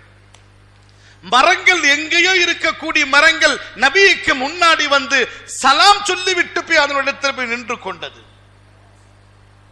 மரம், செடி, கொடி, மண், கல் எல்லாமே முல்க ஷாம் போற வரையும் நபி அவர்களுக்கு, முகமது அவர்களுக்கு சலாம் சொன்னது நான் பார்த்தேன். எனக்கு ஒண்ணுமே புரியல என்றார் மைசரா. பொருளை கொண்டு போய் முல்க ஷாம்ல போய் வச்சிட்டோம். மிகப்பெரிய பஜார் முல்க ஷாமுடைய பஜார் வந்து அந்த காலத்தில் பஜார் மிகப்பெரிய ஃபேமஸ். அது அரபு நாடு, எகிப்து நாடு, முல்க ஷாமுடைய நாடு, இந்த 3 சேர்ந்து ஒரு இடத்துல மர்கஸ் மதியன் என்ற ஒரு இடம் வரும். அங்க போய் வியாபாரம் செய்யப்படுகிறது. நபி ஸல்லல்லாஹு அலைஹி வஸல்லம் அவர்கள் போய் வச்ச உடனே பொருளை எல்லா மக்களும் நபியுடைய கடைக்கு வந்துட்டாங்க, வாங்குறாங்க. கொஞ்ச நேரத்தில் வித்து போது பொருள். மறுபடியும் நபி ஸல்லல்லாஹு அலைஹி வஸல்லம் அதே ஊர்ல இன்னொரு பொருள் வாங்குறாங்க, வச்ச உண்ண பொருள் விக்குது. இந்த மாதிரி ஒரு மாசம் முழுவதும் பன்மடங்கு 70 மடங்கு லாபத்தோட மக்காவை நோக்கி திரும்புறாங்க ரசூலுல்லாஹி ஸல்லல்லாஹு அலைஹி வஸல்லம் அவர்கள். அப்போ மைசரா சொல்கிறார், நான் நபியிடம் இருந்த அந்த வாலிப பருவத்தில் 22 வயசு வாலிபரா இருக்கக்கூடிய அவரிடம் இருந்து நான் கற்றுக்கொண்டது என்ன தெரியுமா? கஸ்டமர்கள் கடைக்கு வருவார்கள். நல்லா கவனிங்க, நம்ம வரும் கிஸ்ஸா கேட்டுதான் பழக்கம். வியாபாரி எப்படி இருக்குன்னு அவங்க சொல்லித்தரேன், நபி எப்படி வியாபாரம் செய்தாங்க சொல்லித்தரேன் உங்களுக்கு. நபி ஸல்லல்லாஹு அலைஹி வஸல்லம் கஸ்டமர்கள் வரும் பொழுது 3 விஷயத்தை நபி அவர்கள் கடைபிடித்தார்கள். எத்தனை விஷயத்தை?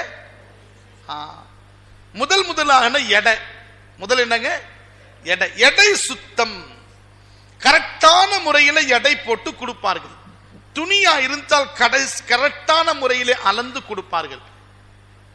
நம்ம கடைக்காரர் நம்முடைய பொருளை கொடுக்கும் பொழுது நம்முடைய 5 கிராமோ 10 கிராமோ 50 கிராம் எக்ஸ்ட்ரா கொடுத்துடலாம் நம்ம. ஆனால் அடுத்தவரிடத்தில் வாங்கும் பொழுது கொடுக்கின்ற நேரத்தில் 1 கிலோவுக்கு பகரமாக 950 கிராம் கொடுத்தால் அந்த 50 கிராம் தான் நம்மை நரகத்தில் தள்ளும். 50 கிராம் எக்ஸ்ட்ரா கொடுத்தோம், 10 கிராம் எக்ஸ்ட்ரா கொடுத்தோம், 5 கிராம் எக்ஸ்ட்ரா கொடுத்தோம்னா அந்த 5 கிராம் உன்னை சொர்க்கத்துக்கு அழைத்து செல்லும். நம்முடைய பங்குல கொஞ்சம் விட்டு கொடுக்கலாம் கடைக்காரர்களே. அந்த மக்களுடைய பங்கை நாம் எடுத்துக்கொண்டால் அவர் சாப்பிடவில்லை, நரகத்துடைய நெருப்பை சாப்பிடுகிறார் ரசூலுல்லாஹி ஸல்லல்லாஹு அலைஹி வஸல்லம் சொல்றாங்க. மைசரா சொல்கிறார், நபி அவர்களுடைய எடை சுத்தம். 1.25 லட்சம் நபிமார்கள் ஒரு நபி வந்தார் உலகத்திலே. ஒரே காலத்திலே ஒவ்வொரு ஊருக்கு ஒரு நபி இருப்பாங்க. புரிஞ்சுங்களா? மூசா அலைஹிஸ்ஸலாம் எகிப்திலே நபி, எகிப்துக்கு இன்னொரு கௌமுக்கு ஹாரூன் அலைஹிஸ்ஸலாம் நபி, அங்கிருந்து சில கிலோமீட்டர் தூரத்திலே மதியன் என்ற ஊர்ல ஷுஐப் அலைஹிஸ்ஸலாம் நபி. இந்த மாதிரி ஒரே காலத்தில் நபிமார்கள் பல இடங்கள்ல இருப்பார்கள். ஷுஐப் நபியை அல்லாஹ் அனுப்பினானே மதியன் என்ற ஊர்ல, அவர்கள் செய்த குற்றங்கள் என்ன அப்படின்னு சொன்னா, ஒன்னு அல்லாஹ்வுக்கு ஷிர்க் வைத்தார்கள், இரண்டாவது எடையில மோசடி செய்தார்கள். அந்த எடை, நீங்கள் அந்த முள் இருக்கிற முள்ளு எடை தராசு, அந்த தராசுடி முள்ள நேராக நிப்பாட்ட வேண்டும் என்பதற்கு ஒரு நபி அல்லாஹ் அனுப்பினான். அந்த நபி பேரு தான் என்ன? ஷுஐப் அலைஹிஸ்ஸலாம். வஸினு பில் கிஸ்தாஸில் முஸ்தகீம். ஓ முஸ்லிம்களே, உங்களுடைய தராசு முல்லை நேராக நிப்பாட்டி வியாபாரம் செய்யுங்கள். அப்ப மைசரா சொல்லுகிறார், நபியுடைய வாலிப பருவத்திலே அவருடைய வியாபாரம் இந்த அளவுக்கு சக்சஸ் ஆனதற்கு, பர்க்கத்துகள் 70 மடங்கு வந்ததுக்கு காரணம் என்ன? முதல் காரணம், அவர் எடை போடும் பொழுது அந்த எடை சுத்தமாக இருக்கும். கொஞ்சம் கூட தன்னுடைய பொருளை விட்டு கொடுப்பார். கஸ்டமருடைய பொருளை அதிகமாக வாங்க மாட்டார், எதுவுமே எடுத்துக் கொள்ள மாட்டார், கலத்தான முறையிலே நிலுவையிலே நிறுத்தி கொடுப்பார் என்று சொன்னார். இரண்டாவதாக நபி ஸல்லல்லாஹு அலைஹி வஸல்லம் பார்த்த நான் சிஃபத் என்ன அந்த வாலிப பருவத்தில், இந்த பொருள் என்ன குவாலிட்டியோ அந்த குவாலிட்டி சொல்லிடுவார். இப்போ எத்தனையோ துணி கடை நம்ம போறோம், ஒரு துணி எடுக்கிறோம், மாமூல் லைட் இருந்தா ஒரு மாதிரியா இருக்கும், போக்கஸ் லைட் போட்டா சாதாரண துணி கூட மின்னும். அட பாத்துக்கிறீங்களா இல்லையா? நீங்க சாதாரண துணி கூட மின்னும். இது நல்லா இருக்குதப்பா துணி அப்படின்னு சொல்லி நம்ம போட்டுக்கிறோம். பார்த்தா 4 மாசத்துல 5 மாசத்துல துணி வந்து வெளுத்து போயிடும். அவதான் பம்பாய்க்காரன் விசாரத்துக்கு வந்தான். அவன்கிட்ட கேட்டேன், क्या भाई साहब कपड़ा कितना है? मौलाना ये 150 रुपये मीटर है. नहीं कम करो, 100 रुपये में दो. नहीं नहीं नहीं, ये 150 रुपये मीटर है मौलाना, आपके लिए ये. आप ये जिब्बा आप डालेंगे, मुझे याद करोगे, तुम बार बार याद करेंगे அப்படின்னு சொன்னா வாங்கிட்டேன். 3 மாசத்துல ஜிப்பா கிழிஞ்சு போச்சு. இஸ்திரி போட்டு பீரோல வச்சேன் நான். அது பார்க்கும் போதெல்லாம் அவன் ஞாபகம் வந்துச்சு, எந்த நியத்துல சொன்னான்னு தெரியல அவன். அத புரியுதுங்களா? பார்க்கும் போது கரெக்டா ரம்ஜான்ல வந்தான். தராவி முடிஞ்சு தஃப்சீர் முடிஞ்சு பேக் தூக்கிட்டு போனேன். देखो भाई तुम्हें बोले सका बार बार याद आया, 3 महीने में चला गया वो जिब्बा, பார் பார் யாத் கரோகேன்னாவே நம்ம உஷாரா ஆயிடணும். புரியுதுங்களா? ஆமா, நீங்க எடுத்துட்டு போங்க ஆச்சியார், நீங்க பாருங்களேன், நீங்க சாப்பிட்டுட்டு சொல்லுங்க, அல்லது நீங்க வந்து யூஸ் பண்ணிட்டு சொல்லுங்க, சரியா குவாலிட்டியா இருக்கும். பொய் சொல்லக்கூடாது. மதீனால நபி ஹிஜ்ரத் செய்து வந்த பிறகு பஜார ஒரு ரவுண்ட் அடிச்சாங்க. வியாபாரிகளுடைய வியாபாரத்தை நாங்க. ஒரு முஸ்லிம் என்ன செய்தார், கோதுமை வித்துட்டு இருக்கிறார். கோதுமை மேல வந்து கோதுமை காஞ்சுதான் இருக்குது. நபி என்ன செய்தாங்க, டவுட்ல அந்த பாத்திரத்துல அந்த பர்த்தன் இருக்குதா இல்லையா, கை உள்ள விட்டு இப்படி திருப்புனாங்க அந்த கோதுமையை. கீழே பார்த்தா கோதுமை ஈரமா இருக்கிறது, மேல எப்படி இருக்குது, காஞ்சுதான் இருக்கிறது. உடனே நபி ஸல்லல்லாஹு அலைஹி வஸல்லம் சொன்னாங்க, வியாபாரிகளே வரக்கூடிய கஸ்டமருக்கு மோசடி செய்யாதீர்கள். நீ அதாவது என்ன, நீ 1 கிலோ விற்பது வந்து உதாரணமாக 1 திர்ஹம் என்று சொன்னால், அந்த 1 திர்ஹம் அதிகமாக காய்ந்து போன அந்த என்ன கிடைக்கும், கோதுமை வந்து காய்ந்த கோதுமை வந்து, அதாவது என்ன, ஈரம் இல்லாத காய்ந்த கோதுமை 1 கிலோ எவ்வளவு வருமோ, ஈரமான கோதுமை போட்டால் அதுல 1/2 கிலோ 3/4 கிலோ தான் வரும். அந்த 1/4 கிலோ உங்களை நரகத்துக்கு எடுத்து செல்லும் சொன்னாங்க. நபி ஸல்லல்லாஹு சொன்னாங்க, ஒரு பொருளுடைய குவாலிட்டி, பொருள் சுத்தம். நான் முதல்ல என்ன சொன்னேன், எடை சுத்தமா வச்சாங்க நபி ஸல்லல்லாஹு அலைஹி வஸல்லம். இரண்டாவது பொருள் சுத்தமாக இருக்க வேண்டும். சொத்தும்னா என்ன, இது பாருமா, இது ஃபர்ஸ்ட் குவாலிட்டி, இது செகண்ட் குவாலிட்டி, தேர்ட் குவாலிட்டி. இப்ப ஆப்பிள் வச்சுக்கிறானா இல்லையா? அட சொல்லுங்களேன், கொஞ்சம் பெருசா இருந்தா 200 ரூபான்றான், 150 ரூபாய் உள்ளது நம்ம ஒயிட் அண்ட் ஒயிட் போட்டு போனா உடனே 200 ரூபாய்ன்றான் நம்மளை பார்த்து. அதுக்கடுத்து 150 ரூபான்றான், அப்புறமா 100 ரூபாய் அப்படின்னு சொல்றான். குவாலிட்டி பிரிக்கிறாங்களா இல்லையா? அட சொல்லுங்களேன். இப்போ குவாலிட்டி நம்மகிட்ட பொருள் இருக்குது அப்படின்னு சொன்னா, இது இந்த குவாலிட்டி, இது இந்த குவாலிட்டி, இந்த குவாலிட்டி, அந்தந்த குவாலிட்டி தனித்தனியா விற்ப தப்பு இல்ல. மட்டமான பொருளை வந்து இது நல்ல குவாலிட்டி அப்படின்னு சொல்லுது ஒண்ணு. ரெண்டாவது, இது ரேட்டு உதாரணமாக 100 ரூபாய் நம்ம விற்கிறோம், இது நம்மளுக்கு வந்து 60 ரூபாய்க்கு வந்துச்சு. என்னதுக்கு வந்துச்சுங்க? 60 ரூபாய் வந்துச்சு. இது 100 ரூபாய், 40 ரூபாய் லாபம் வச்சு 100 ரூபாய் விற்கிறோம். அவன் 80 ரூபாய் கேட்கறான் கஸ்டமர். வியாபாரி என்ன சொல்லணும், வியாபாரி வந்து எனக்கு கட்படி ஆவாதுன்னு சொல்லலாம், அவருக்கு உரிமை இருக்கிறது. அட ஜாவ் பை மை லேசோ 80 ரூபாய்க்கு வச்சு, எனக்கு கட்படி ஆவாது, இது நான் வாங்குறது 80 ரூபாய்க்கு, நான் 20 ரூபாய் சம்பாதிக்கிறோமா இல்லையா, ஆனா வாங்குறது எவ்வளவு அவரு, புரியுதுங்களா உங்களுக்கு? 60 ரூபாய் வாங்கி இருக்கிறாரு, 40 ரூபாய் லாபம் வச்சிருக்கிறாரு. 100 ரூபாய் விற்கும் பொழுது கஸ்டமர் 80 ரூபாய் கேட்டா 10 ரூபாய் ஆக பீச்சை கொடுக்கலாம். எனக்கு கட்படி ஆவாதுன்னு சொல்லலாம். கட்படி ஆவாதுன்னா லாபத்தில் கட்படி ஆவாது நீயத்தை வச்சு சொல்லலாம். மை லியசோ 80 ரூபாய் துமே 80 ரூபாய்க்கு பூஸ்தன கைசா, இந்த போய் சொல்லக்கூடாது. ஒருத்தர் வந்து என்கிட்ட மசாலா கேட்டார், அவருக்கு என்ன சொன்னேன், நீ 50 ரூபாய் வாங்கி 100 ரூபாய் கூட வில்லுப்பா பரவாயில்லை, ஆனா எனக்கு 80 ரூபாய்க்கு தான் வந்துச்சின்னு போய் சொல்லாது.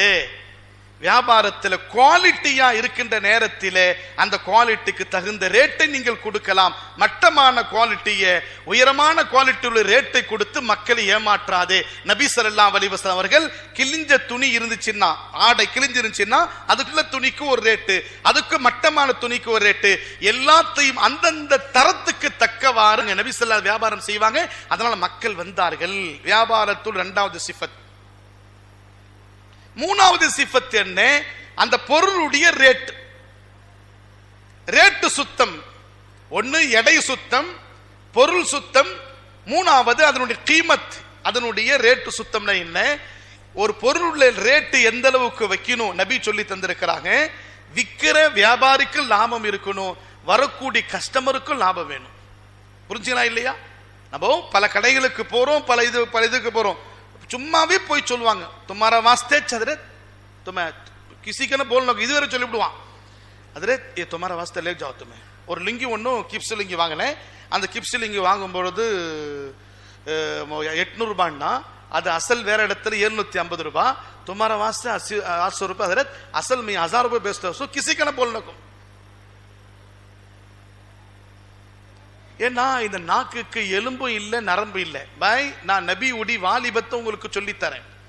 22 வயசு வாலிபர் அரபு நாட்டு மட்டுமல்ல, யமன் நாடு, ரோமாபுரி நாடு, சிரியா நாட்டையே வியாபாரத்தின் மூலமாக திரும்பி பார்க்க வைக்கப்பட்டவர் 22 வாலிபர் ரசூலுல்லாஹி ஸல்லல்லாஹு அலைஹி வஸல்லம் அவர்கள்.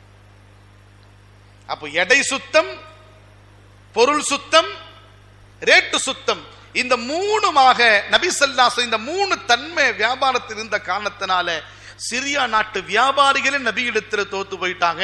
அவங்க ஜெயிக்க முடியல. 70 மடங்கு பொருளை கொண்டு வந்து ஹதரத் ஹதீஜாவிடத்தில் ஒப்படைக்கின்ற நேரத்தில் இந்த மாதிரி ஒரு டேலண்டான வாலிபர், இந்த மாதிரி அமானிதமான வாலிபர், இந்த மாதிரி பக்குவமான வாலிபர் இதுக்கு முன்னாடி பார்க்கவே இல்லை. ஹதீஜா சொன்னாங்க. அது மட்டுமல்ல, மைசரா நடந்த சம்பவத்தை, மக்காவிலிருந்து சிரியா நாட்டுக்கு போகின்ற நேரத்தில் நடந்த எல்லா சம்பவத்தையும் அவர்களுக்கு நபிக்கு சலாம் சொன்னது, கற்கள் மரங்கள் சலாம் சொன்னது, தலைக்கு மேல வந்து மேகங்கள் வந்து கொடை மாறி நிழல் கொடுத்தது எல்லாத்தையும் சொல்லும் போது இன்னும் ஆச்சரியப்பட்டார்கள். இந்த அஹ்லாக்கான நபர் இருக்கின்றனால தான் ஹதரத் ஹதீஜா, மிகப்பெரிய கோட்டீஸ்வர பெண்ணா இருக்கக்கூடிய ஹதீஜா, ஹதரத் ரசூலுல்லாஹ்வை திருமணம் முடிப்பதற்கு ஆசைப்பட்டார்கள். நபியுடைய அழகு வேற. நபி ஸல்லல்லாஹு அலைஹி வஸல்லம் அழகு வந்து நம்மளால் வர்ணிக்கவே முடியாது. அல்லாமா குர்துபி ரஹ்மத்துல்லாஹி அலைஹி சொல்றாங்க, அல்லாஹ் 100 அழகை நபிக்கு தந்திருக்கிறான். எத்தனை அழக? 99 அழகை தன்னிடத்தில் வைத்துக் கொண்டான். அதுல ஒரு அழகு தான் நபிக்கு அல்லாஹ் தந்திருக்கிறான். மிச்சமுள்ள 99 அழகை நாம் கியாமத்தில் பார்ப்போம். அல்லாமா குர்துபி சொல்கிறான். 2 அழகை அல்லாஹ் படைத்தான். ஒன்னுல பாதி யூசுப் நபிக்கு அல்லாஹ் தந்தான். மிச்சமுள்ள பாதி ஆதம் நபியிலிருந்து கடைசி மனிதர் வரை கியாமத்து மக்களுக்கு பங்கிட்டு அல்லாஹ் தந்து விட்டான். மிச்சமுள்ள முழு அந்த அழகை நபிக்கு அல்லாஹ் தந்தான். அந்த முழு அழகுல 99% தன்னிடத்தில் வைத்துக் கொண்டு 1% நபிக்கு தந்து மிச்சமுள்ள 99 கியாமத்தினால அல்லாஹ் வச்சிரு. நபி ஸல்லல்லாஹு அலைஹி வஸல்லம் தடவை சொல்றாங்க. அதான் டைம் ஆயிடுச்சு சார், சொல்லுங்க.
ரசூலுல்லாஹி ஸல்லல்லாஹு அலைஹி வஸல்லம் அவர்களுக்கு அல்லாஹ் முழு அழகில 99 தன்னிடத்தில் வைத்து கொண்டு ஒரு அழகை மட்டும் அல்லாஹ் தந்தான். அந்த ஒரு அழகில தான் இன்னைக்கு உலகமே மயங்கி இருக்கிறது. ஹஜ்ரத் ஆயிஷா என்ன சொன்னாங்க? யூசுஃபுடைய அழகை பார்த்து எகிப்து நாட்டு பெண்கள் எல்லாம் ஆப்பிள் அறுக்கின்ற நேரத்திலே அறுக்கின்ற பொழுது யூசுப் அலைஹிஸ்ஸலாம் நடந்து போகும் பொழுது அவருடைய அழகை பார்த்து ஆப்பிள் அறுக்கும் பொழுது அவர்கள் அறியாமலேயே கை விரல்களை அறுத்து கொண்டார்கள். அவனுக்கு தெரியல அவருடைய அழகுல மயங்கி. என்னுடைய கணவர் ரசூலுல்லாஹி ஸல்லல்லாஹு அலைஹி வஸல்லம் அந்த மக்கள் பெண்கள் பார்த்திருந்தால் அவர்களுடைய இருதயத்தையே அறுத்திருப்பார்கள் என்னாங்க. நபியுடைய அழகுக்கும் யூசுப் அலைஹிஸ்ஸலாமுடைய அழகுக்கும் மத்தியில் வித்தியாசம் என்ன தெரியுமா? நபி ஸல்லல்லாஹு அலைஹி வஸல்லம் சொன்னாங்க, அஹி யூசுஃபு அஸ்பஹு வஅன அம்லஹ். யூசுப் அலைஹிஸ்ஸலாத்து வஸ்ஸலாமுடைய அழகு அஸ்பஹ், என்னுடைய அழகு அம்லஹ் அப்படின்னாங்க. என்ன வித்தியாசம்னா, யூசுப் அலைஹிஸ்ஸலாத்து வஸ்ஸலாத்துடைய அழகை நாம் பார்த்தால் பார்த்து கொண்டே இருக்கலாம். நபி சொன்ன விளக்கம், பார்த்து கொண்டே இருக்கலாம். என்னுடைய அழகை அல்லாஹ் எனக்கு எவ்வளவு அழகு தந்திருக்கிறான்னா, என்னை பார்த்து கொண்டு நீங்கள் என்னை பார்க்கலாம், பார்த்து கொண்டே இருக்கலாம். கண்ணு மூடி கண்ணு திறக்கணுமா இல்லையா? அட சொல்லுங்களேன், யாருமே கண்ணு அப்படியே வச்சிருக்கிறது இல்லை. கண்ணு மூடி திறக்கணும் பார்த்தீங்களா? ஒவ்வொரு தடவை நீங்கள் கண்ணு மூடி கண்ணு திறக்கும் போதெல்லாம் என்னுடைய முகத்தில் அழகை அல்லாஹ் கூட்டிக் கொண்டே இருப்பான். அதுக்கு பேர் தான் அரபியில மலீஹ் என்று சொல்வார்கள். என்ன சொல்வாங்க? மலீஹா. மலீஹான்னு சொல்லி பேர் வைக்கிற பெண்களுக்கு அதுதான் அது. மலீஹான்னா அழகுள்ளவன். ஒரு தடவை ஹஜ்ரத் ஆயிஷாவுடைய மடியில நபி ஸல்லல்லாஹு அலைஹி வஸல்லம் மடியில அந்த தொடையில வீட்டுக்கு முன்னாடி முற்றத்திலே தலை வைத்து படுத்து கொண்டிருக்கிறார்கள். வானத்தை நோக்கி பார்த்து கொண்டிருக்கிறாங்க ஹஜ்ரத் ஆயிஷாவுடைய மடியில. இது நபி ஸல்லல்லாஹு அலைஹி வஸல்லம் மனைவி மக்களோட அன்னுண்ணியமாக முஹப்பத்தா இருந்தாங்க. நம்ம தான் வீட்டுக்கு போகும்போது ஃபிரௌன் மாதிரி போறோமே, நம்ம ஸ்கூட்டர் சவுண்டு கேட்ட உடனே ஜெய் துமார் அப்பா ஆகாரே ஜல்ஜி ஜாவர ஜல்ஜி ஜாவர ஜல்ஜி ஜாவர. வீட்டுக்கு போனா நம்ம மனைவி நம்ம பிள்ளைகள் நமக்கு இஸ்திக்பால் செய்து வரவேற்கணும். அப்பா ஆகே அப்பா ஆகே சலாம் சொல்லி விட்டு வீட்டுக்கு போகணும். நம்ம சவுண்டு கேட்ட உடனே என் கணவர் வந்துட்டாரு சொல்லி வாசற்படி வரையும் நம்ம மனைவி வந்து நம்ம அழைக்கணும். நம்ம வண்டி சவுண்டு கேட்ட உடனே வீடு அமைதி ஆயிடுது. என்ன நம்ம எல்லாம் ஜப்பாரா? அட சொல்லுங்களேன், நம்மளை பார்த்த உடனே நம்ம பிள்ளைங்க மனைவி ஃபிரௌன் மாதிரி பார்க்கிறாங்க. நபி ஸல்லல்லாஹு அலைஹி வஸல்லம் எந்த மாதிரி மனைவிடத்தில் வாழ்ந்திருக்கிறாங்க பாருங்க. ஆயிஷாவுடைய மடியிலே நபியுடைய தலை 14ஆம் இரவுடைய நிலா சுடர் வீசி கொண்டிருக்கிறது. ஹஜ்ரத் ஆயிஷா வானத்தை பார்க்கிறாங்க. ஹஜ்ரத் ஆயிஷா ரலியல்லாஹு அன்ஹா வானத்தை பார்க்கிறாங்க, நபியுடைய முகத்தை பார்க்கிறாங்க. இங்கேயும் முகத்துல பிரகாசம், வானத்துல உள்ள நிலாவும் பிரகாசம். ஹஜ்ரத் ஆயிஷா சொல்றாங்க, அல்ஹாதா கமருன் வஹாதா கமருன். அது நிலவா இது நிலவா? யார் சொல்றா? ஆயிஷா. மேல பார்க்கறாங்க, நபியுடைய முகத்தை பார்க்கறாங்க, மறுபடியும் மேல பார்க்கறாங்க, கீழே பார்க்கறாங்க. நபி காதுல கேட்கிற மாதிரி சொல்றாங்க, அல்ஹாதா கமருன் வஹாதா கமருன். இது நிலாவா இது சந்திரனாமா அது சந்திரனாம்? நான் முடிவு செய்துட்டேன். ஹஜ்ரத் ஆயிஷா சொல்றாங்க, வானத்தில் உள்ள சந்திரன் ஒரு காலம் வந்தால் அது அழிந்து போய்விடும், என் மடியில உள்ள சந்திரன் எப்போதும் அழியாது. அதனால் என் மடியில உள்ள சந்திரன் தான் உண்மையான சந்திரன் முடிவெடுத்தாங்க. யா ரசூலல்லாஹ், நான் உன்னை நேசிக்கிறேன் நாங்க ஹஜ்ரத் ஆயிஷா ரலியல்லாஹு அன்ஹா. நபி ஸல்லல்லாஹு அலைஹி வஸல்லம் சொன்னாங்க, கியாமத்து நாளையிலே இவ்வளோ அழகுள்ள என்ன சில பேர் என்னை பார்க்க மாட்டார்கள் ஆயிஷா. ஆயிஷா திக்குனுச்சு. ரசூலுல்லாஹ், உங்களை பார்க்காத நபர் கூட கியாமத் இருப்பாங்களா? வமல்லா யராக யௌமல் கியாமத்தி யா ரசூலல்லாஹ், உங்களை யார் பார்க்க மாட்டான்? உங்களை பார்க்கலன்னா அங்க வேலைக்கு ஆவாதே. உங்க ஷஃபாத்தினால் தான் சொர்க்கத்துக்கு போக முடியும். உங்கள் பார்க்காத நபர் யார்? நபி ஸல்லல்லாஹு அலைஹி சொன்னாங்க, அல் பகீல், கஞ்சூசி, கஞ்சத்தனம் உள்ளவன். புரியல ஹஜ்ரத் ஆயிஷா, மனில் பகீல் யா ரசூலல்லாஹ், பகீல்னா கஞ்சத்தனம் உள்ளவனா யார்? நபி விளக்கம் சொல்றாங்க, இதா சமிஅ பி இஸ்மி, என் பெயரை கேட்டு, வலம் யுசல்லி அலைய, என் மீது யார் தரூத் படிக்கலையோ அவன் தான் என்னை பார்க்க மாட்டான். அல்லாஹ் நம்மை மன்னிப்பானாக. நபி ஸல்லல்லாஹு அலைஹி வஸல்லம் பேர் கேட்டா உடனே நபி ஸல்லல்லாஹு அலைஹி ஸலவாத்து ஓத வேண்டும். எவ்வளவு ஸலவாத்து நாம் ஓதுறோமோ நபியோட அவ்வளவு நெருக்கமாக கியாமத்தில் நாம் இருப்போம். ஒரு பையன், சின்ன குழந்தை, மதரசாவில் படிக்கிறார். மதரசாவில் படிக்கும் பொழுது அவர் ஒரு நாள் பாடம் சொல்லல. பாடம் சொல்லாதனால நைட்டு நீ லேட்டா சாப்பிடணுப்பா, பாடம் சொல்லிட்டு தான் நீ இரவு சாப்பாடு சாப்பிடணும்னார் அஜித். பாடம் சாப்பிட்டு தான் இரவு சாப்பாடு சாப்பிடணும்னார். அது 10 வயசு பையன். அவன் பாடம் யாதாவல, மனப்பாடம் ஆகல. எனக்கு பாடம் மனப்பாடம் ஆகலையே அப்படின்னு சொல்லி குரான் படிச்சுக்கிட்டே குரான்லயே அவர் தலை வச்சு தூங்கிட்டார். எல்லாம் பிள்ளைங்க தூங்கிட்டு இருக்கிறாங்க. இந்த மாணவர் மட்டும் டெஸ்கில் தலை வைத்து அப்படியே குரான் படிக்கும் போதே சாப்பிடாமல அப்படியே அழுது அழுது அழுது தூங்கிட்டார். ரசூலுல்லாஹி ஸல்லல்லாஹு அலைஹி வஸல்லம் ஹஸரத்துடைய கனவுல வரார். யாருடைய கனவுல? அட சொல்லுங்களேன். ஹஸரத்துடைய கனவுல வராங்க நபி ஸல்லல்லாஹு அலைஹி வஸல்லம். ஹஸரத், என்னுடைய பிரியமான அந்த குழந்தைய சாப்பாடு நீ தடை பண்ணிட்டீங்களே, உடனே போங்க சாப்பாடு கொடுங்க போய் அப்படின்னாங்க. நபி கனவுல வந்து சொன்னா அந்த ஹஸரத் அரண்டு போய், ஜே உठो जी जल्दी जल्दी खाना पकाओ जी அப்படின்னு சொல்லி அவங்க மனைவி, क्या जी 1 बजे रात को तो मैं खाना पका कर बोलते हैं, मैं बाद में बोलता हूँ. சீக்கிரமா உணவு தயார் பண்ணிட்டு டிஃபன்ல சாப்பாடு எடுத்துக்கிட்டு மதரசாவுக்கு வந்து அந்த குழந்தை அது வரையும் அந்த டெஸ்கில் தான் படுத்து இருக்கிறாரு.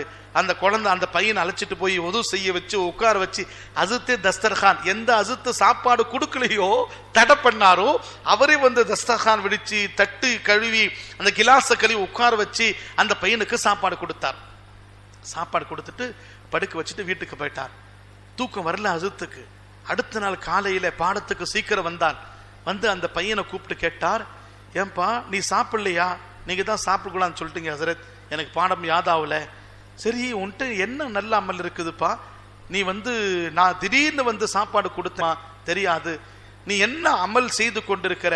அப்ப அந்த பையன் சொன்னார், ஹஸரத், இதற்கு முன்னாடி 313 தடவை நபி ஸல்லல்லாஹு அலைஹி வஸல்லம் மேல தரூத் ஷரீஃப் படிக்கிறது. எத்தனை தடவை?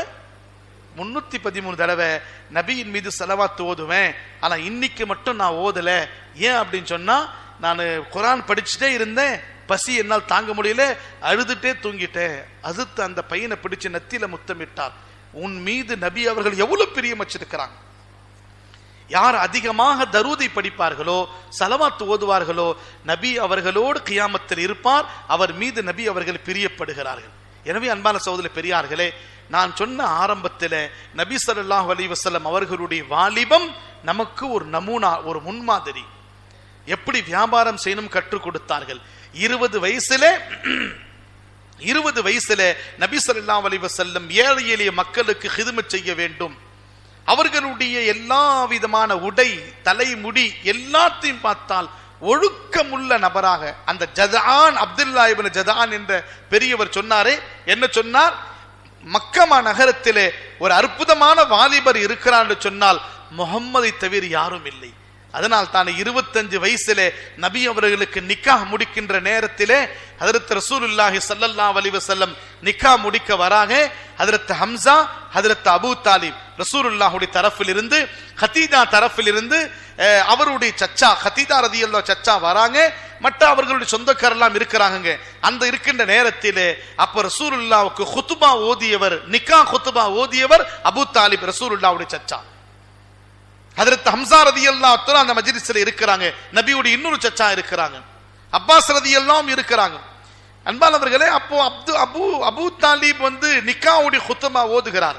நம்ம ஓதுறமே நஹ்மதுஹு அல்ஹம்துலில்லாஹ் நஹ்மதுஹு வ நஸ்தஈன், அதெல்லாம் இல்லை. அது நபி ஸல்லல்லாஹு அலைஹி வஸல்லம் நபுவத்துக்கு பிறகு நபி சொன்னது. அது அவர் அபூ தாலிப் என்ன ஓதுகிறார்? அல்லாஹ்வை புகழ்ந்து விட்டு ஓதுகிறார், இன்ன ஃபதன், இந்த வாலிபர் இருக்கிறார், இந்த வாலிபர் ஹதீஜாவே, எந்த வாலிபரை நான் உங்களுக்கு திருமணம் முடித்து தருகிறேனோ, எந்த வாலிபருடைய திருமணத்துடைய பந்தத்திலே நீங்கள் வருகிறீர்களோ, இந்த வாலிபர் இன்ன ஃபதன் நகியன் தகியன், இவர் அறிவால் புத்தி கூர்மையானவர், உள்ளத்தால் பரிசுத்தமானவர், இறை பக்தி உள்ளவர். இவர மாதிரி ஒரு வாலிபரை நீங்கள் உலகத்திலே பார்க்கவே முடியாது. அது மட்டுமல்லாமல் கடைசியில சொன்னார், வஇன் கான ஃபில் மாலி கல்ல, இவரிடத்தில் பணம் இல்லை, இவரிடத்தில் செல்வங்கள் இல்லை, இவரிடத்தில் கம்மியான பொருள் தான் இருக்கிறது. ஏன்னா இவருக்கு பொருள் ஆசை இல்லாதவர், இவர் ஒரு ஏழை குடும்பத்தை சேர்ந்தவர் தான், ஆனா உயர்ந்த வம்சத்தை சேர்ந்தவர். உலகத்துடைய ஆசை இவருக்கு இல்லை. ஆனால் இவர் அஹ்லாக் நற்குணத்தால் அற்புதமானவர், நற்குணம் உள்ள வாலிபர். சொல்லிட்டு சொன்னாங்க, அல் மாலு தில்லுன் ஸாயிலுன் வ அம்ருன் ஹாயிலுன், மால் இருக்கிறதே, பணம் இருக்கிறதே, செல்வம் இருக்கிறதே, ஒரு மரத்துடைய நிழல் மாதிரி. சூரியன் மேற்கிலிருந்து கிழக்கிலிருந்து உதயமானால் அந்த சூரியன் அந்த மரத்தின் மீது பட்டால் அதனுடைய நிழல் இந்த பக்கம் வரும். சூரியன் உயர உயர நிழல் கொஞ்சம் கொஞ்சமாக அந்த இடத்தை காலி செய்து உச்சத்தில் வந்தால் மரத்துடைய நிழல் மரத்தில் விழும். சூரியன் இந்த பக்கம் வந்து விட்டால் மரத்து நிழல் அந்த பக்கம் போகும். எப்படி ஒரு மரத்துடைய நிழல் ஒரு இடத்துல நிரந்தரமாக இருக்காதோ, அதே மாதிரி மால் என்பது, பணம் என்பது, செல்வங்கள் என்பது, ப்ராப்பர்ட்டி என்பது ஒரு மனிதனிடத்தில் நிரந்தரமாக இருக்காது. முகம்மது அதை பிரியப்பட மாட்டார். இவரிடத்தில் மால் இல்லதான், ஆனா நற்குணத்தால் உயர்ந்தவர், தக்வாவில் உயர்ந்தவர், அற்புதமான வாலிபர். அப்பேற்பட்ட வாலிபரை தான் உங்களுக்கு திருமணத்தில் கொடுக்கிறேன் என்று ஹஜ்ரத் அபூ தாலிப் அவர்கள் நபியுடைய நிக்காவுடைய குத்பாவிலே படிச்சாங்க. அந்த மாதிரி வாலிபரா நாம் இருக்கணும். இன்ஷா அல்லாஹ் இருக்கலாமா? இன்ஷா அல்லாஹ் நம்மளால நம்ம பிள்ளைகளை உருவாக்கணும். எந்த விதமான ரிவாயத்தில் இல்ல, கோட்டீஸ்வர பெண்ணாக இருந்தும் நீங்க எனக்கு இவ்வளவு சொத்துக்கள் தந்தால்தான், மக்காவில பாதி மக்கா தரணும், வியாபாரத்தில் லாபத்தில் இவ்வளவு தரணும், நீ கொடுத்தால்தான் நான் உன்னை திருமணம் முடித்துக் கொள்வேன் என்று நபி சொன்னார்களா? அட சொல்லுங்களேன், சொல்லவே இல்லை. சுயமாக சம்பாதித்து ஹதரத் ஹதீஜா அவர்களுக்கு 20 ஒட்டகம் மகராக தந்தார்கள். எத்தனை ஒட்டகம்? இன்னைக்கு ஒட்டகம், ஒரு ஒட்டகம் எவ்வளவுங்க? 1.25 லட்சம் ரூபாய் ஒட்டகம். எவ்வளவுங்க? அரபு நாட்டு ஒட்டகம். ராஜஸ்தான்ல உள்ள ஒட்டகம் 70,000 ரூபாய் கிடைக்குது. 70 पर 5,000 रुपये वहां से मिलता हमना. அரபு நாட்டு ஒட்டகம் 1.25 லட்சம் ரூபாய். 20 ஒட்டகத்தை கணக்கு போடுங்க. அதிகமான மகரை கொடுத்து திருமணம் முடித்தாங்க. அந்த கோட்டீஸ்வர பெண் எவ்வளவு ரேஞ்சுக்கு இருந்தார்களோ, ஒரு ஏழை குடும்பத்தில் பிறந்த ரசூலுல்லாஹ் அவர்கள் பணத்தை சம்பாதித்து மகர் கொடுத்து திருமணம் முடித்து வந்தார்கள். அந்த பேவா பெண்ணை தன்னுடைய வீட்டுக்கு அழைத்து வந்தார்கள், மகர் கொடுத்து திருமணம் முடித்தார்கள். இப்ப என்ன சொல்றாங்க? பெண் வீட்டுக்காரங்க மாப்பிள்ளை வீட்டுக்கார்ட்ட கேட்கறாங்க, மாப்பிள்ளை வீட்டு அப்பாட்ட மகர் कितना बदलते हैं? हम आपस में बात कर रहे थे. तुम्हें चिन्ह बात करना, अब आपस में कब बात करेंगे? பெண் வீட்டில் என்னென்ன வேணும்னு சொல்லி எல்லாம் கேட்டுவான். மஹர்னா இவருக்கு வெளிக்குது, இவருக்கு மஹர்னா. இந்த காலத்திலே மஹர் என்பது என்ன ஆயிடுச்சுன்னா, தஃப்தர்ல மட்டும் வந்துச்சு. தஃப்தர்ல 10,000 ரூபாய் மஹரு, 24 கிராம் மஹரு, 18 கிராம் மஹரு, 30 கிராம் மஹரு. 20 வருட காலங்கள் ஒரு குடும்பத்தில் இருந்து அந்த பெண்ணை பத்தினமான பெண்ணாக வளர்த்து அவர்களுக்கு எல்லா விதமான கல்விகளை கொடுத்து ஒழுக்கத்தை கொடுத்து தன்னுடைய மகளை ஒரு தகப்பன், தன்னுடைய மகளை ஒரு தாய் ஒரு அந்நிய ஆணுக்கு ஷரியத் அடிப்படையிலே நீ ஏற்றுக்கொள்கிறாய், ஷரியத் அடிப்படையில் ஏற்றுக்கொள்கிறாய் என்பதாக உனக்கு அர்ப்பணிக்கிறார்களே, அந்த அர்ப்பணிக்கின்ற நேரத்தில் கூட அந்த மணமகளுக்கு மகர் கொடுப்பதற்கு கூட நம்ம வாலிப சமுதாயம் தயாரா இல்லை. எவ்வளவு கொடுக்கிற, டே வளர்த்து ஒரு பெண்ணை உனக்கு தந்துட்டாங்களே, வளர்த்த பெண்ணை உங்களுக்கு தந்துட்டாங்களே, உன் வாழ்க்கைக்கு சுக்கூன், உன் வாழ்க்கைக்கு நிம்மதி, சுத்தமான வாழ்க்கை. திருமணம் முடித்து ஒரு பெண் ஒரு வீட்டுக்குள்ள வருகிறார் என்று சொன்னால் அந்த வீடு சொர்க்கமாக ஆகிவிடுகிறது, சொர்க்கமாக ஆகிவிடுகிறது. நான் கடைசியாக ஒரு கிஸ்ஸாவை சொல்லி முடித்துக் கொள்வேன். தேவபந்து மதரசாவிலே ஷேகுல் ஹிந்து முஹம்மது ஹசன் ஒரு பெரியார் இருந்தார். அந்த காலத்திலே 150 வருஷத்துக்கு முன்னால் அதுல 40 பேர் தான் மாணவர்கள் இருந்தார்கள். புகாரி ஹதீஸ் படிக்கிறாங்க. மீரட்டில் இருந்து ஒரு நவாப் வந்தார். அவருக்கு ஒரே ஒரு பொண்ணு. கல்யாண வயசு ஆயிடுச்சு. பூந்தி வந்தா பயான் முடியும்னு அர்த்தம். ஆமா, இது இஷாரா. இது இமாம் சாப் அமைதியா இருக்கிறாரு, முத்தோலி சாப் அமைதியா இருக்கிறார். என்னடான்னு பார்த்தா மோதும் சப் பூந்தி வந்து என்ன அர்த்தம்? பை ஜல்ஜி ஃபாத்தியா கரதால் ஹதரத் முடிச்சிடறேன் இன்ஷா அல்லாஹ். அப்ப மீரட்டிலிருந்து ஒரு பெரிய நவாபு சாப் வந்து என்ன வரார். யார்கிட்ட? ஷேகுல் ஹிந்து மஹமூது ஹசன் ரஹமத்துல்லாஹ்ட்ட மஷூரா செய்ய வருகிறார். ஹசரத், எனக்கு வயசுக்கு வந்த ஒரு பொண்ணு இருக்கிறது, எனக்கு ஒரே ஒரு பொண்ணு தான். உங்க 40 பேர் இருக்கிறாங்கள மாணவர்கள், உங்க மாணவர் ஒருத்தரை மணமகனாக தேர்ந்தெடுத்து கொடுங்க, என் பெண்ணை திருமணம் முடிச்சு தரேன்றாங்க. ஹசரத் சொன்னாங்க, இந்த 40 பேரும் எனக்கு நெருக்கமான பிள்ளைகள், நீங்க யாரு செலக்ட் பண்றீங்களோ அவரை நீங்க உங்க மகளை திருமணம் முடிச்சு கொடுங்க. அது எல்லாத்தையும் அந்த பாடத்துடைய அறையில பார்த்தார். ஒரு நபரை செலக்ட் பண்ணார் நவாப் சாப், பெரிய கோட்டீஸ்வரர் நவாப் அந்த காலத்துல செலக்ட் பண்ணார். அவர் யாருன்னா, அவர் பேர் அஹமது அலி லாகூரி. அவர் பேர் என்ன? அஹமது அலி.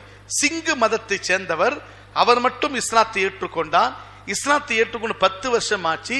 அவருடைய குடும்பமே சிங்கு மதத்தில் இருக்கிறது. ஆனா அவர் செலக்ட் பண்ண நபர் இவர் அஹமது அலிய, புதிதாக இஸ்லாத்தை ஏற்றுக்கொண்டவரை, ஆனால் தக்குவா உள்ள வாலிபர் அவர். அப்போ செலக்ட் பண்ண உடனே, நான் இவருக்கு என்னுடைய மகளை திருமணம் முடிச்சு கொடுக்கிறேன். அன்பானவர்களே, முடிவு ஆயிடுச்சு. நிக்கா எப்போ? நாளைக்கு. ஆஜ் ஜோஹர் மே நிஸ்பத் ஹுவா, சபா அசர் மே கியா நிக்கா நடக்குதா? இப்போ இந்த வாலிபர் அஹமது அலி லாகூரி பார்க்கிறாரு, அவர்கிட்ட இருக்கக்கூடிய ஒரே ஒரு துணி. இப்ப நான் எது நாளைக்கு நிக்கால எது உடுத்துறது? நான் அவங்க ஃப்ரெண்ட்லாம் சொன்னாங்க, என்கிட்ட நல்ல ட்ரெஸ் இருக்குதுப்பா, அதை உடுத்திக்கோ. இல்ல, நிக்கா நேரத்தில் என் துணியை நான் உடுத்திக்குவேன். வேற நபருடைய துணியை வாங்கி போட்டுக்கிட்டு தன்னுடைய துணியை நைட்டு துவைச்சு போடுறாரு. யூபியில பாத்தீங்கன்னா குளிர்காலம் வந்துச்சுன்னா 40 நாளைக்கு சூரியனே தெரியாது. சூரியன் தெரியாது, வெளிச்சமா இருக்கும். ஆனா பகல் நேரத்துல கூட பனி கொட்டி கொண்டு இருக்கும். அந்த நேரத்துல இந்த நிஸ்பத் ஆகுது. நைட்டு துணி துவைச்சு போறாரு. அடுத்த நாள் அசர் வரையும் துணி காயவே இல்லை. அதே ஈரமான துணியை உடித்து கொண்டு மஸ்ஜிதுல, சத்தா மஸ்ஜிதுல வந்து உட்காருகிறார். நவாபு சாபு, பெரிய பெரிய மன்னர்கள் எல்லாம் வருகிறார்கள். நவாபுடைய ஒரு மகளை திருமணம் முடிச்சு கொடுக்கிறாரே, அந்த மாப்பிள்ளை எப்படி இருப்பார் பார்ப்பதற்காக வேண்டி ஒரு சின்ன பையனா இருக்கிறார், வாலிப பருவத்தில் இருக்கிறார், ஈரமான துணி உடுத்து கொண்டிருக்கிறார். ஆனால் எல்லாமே முகம் சுளிக்கிறாங்க. அந்த பெண்ணுடைய தகப்பனார் சந்தோஷமா இருக்கிறார். ஏன்னா அவருக்கு தெரிந்து இவருடைய பவர் என்னன்னு சொல்லி. திருமணம் ஆகிவிட்டது. மஹமூது ஹசன் ரஹமத்துல்லாஹி உஸ்தாத் என்ன செய்தார்? தேவபந்த் மதுரை இடத்திலேயே ஒரு சின்ன ஒரு வீட்டை வந்து, அதாவது என்ன, ஒரு குடிசைய, அந்த காலத்துல குடிசைய அதாவது என்ன வாடகைக்கு வாங்கி அதுல தங்க வைத்தார்.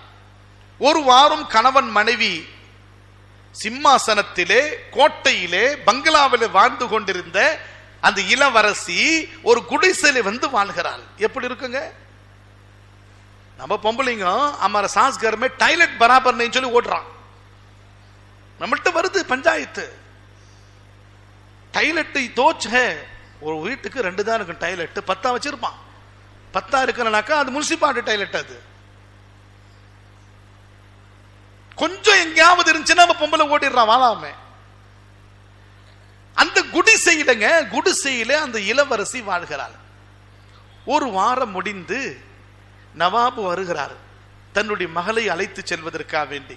அஹமது அலி லாகூரி சொல்கிறார், நீங்க அழைச்சிட்டு போங்க, நான் பாடம் முடிச்சுட்டு வரேன்னாங்க. இப்போ ஒரு வாரம் கழிச்சு அரசு மணமகள் அம்மா வீட்டுக்கு போறாங்க. இப்போ ஒரு வாரம் முடிச்சு அம்மா வீட்டுக்கு போகும் பொழுது இந்த மணமகள் அரசுடைய இந்த பொண்ணுடைய மாமி, புப்பு, மம்மானி எல்லாம் இருப்பாங்களா இல்லையா? அட தலை ஆட்டுங்களா பாய்.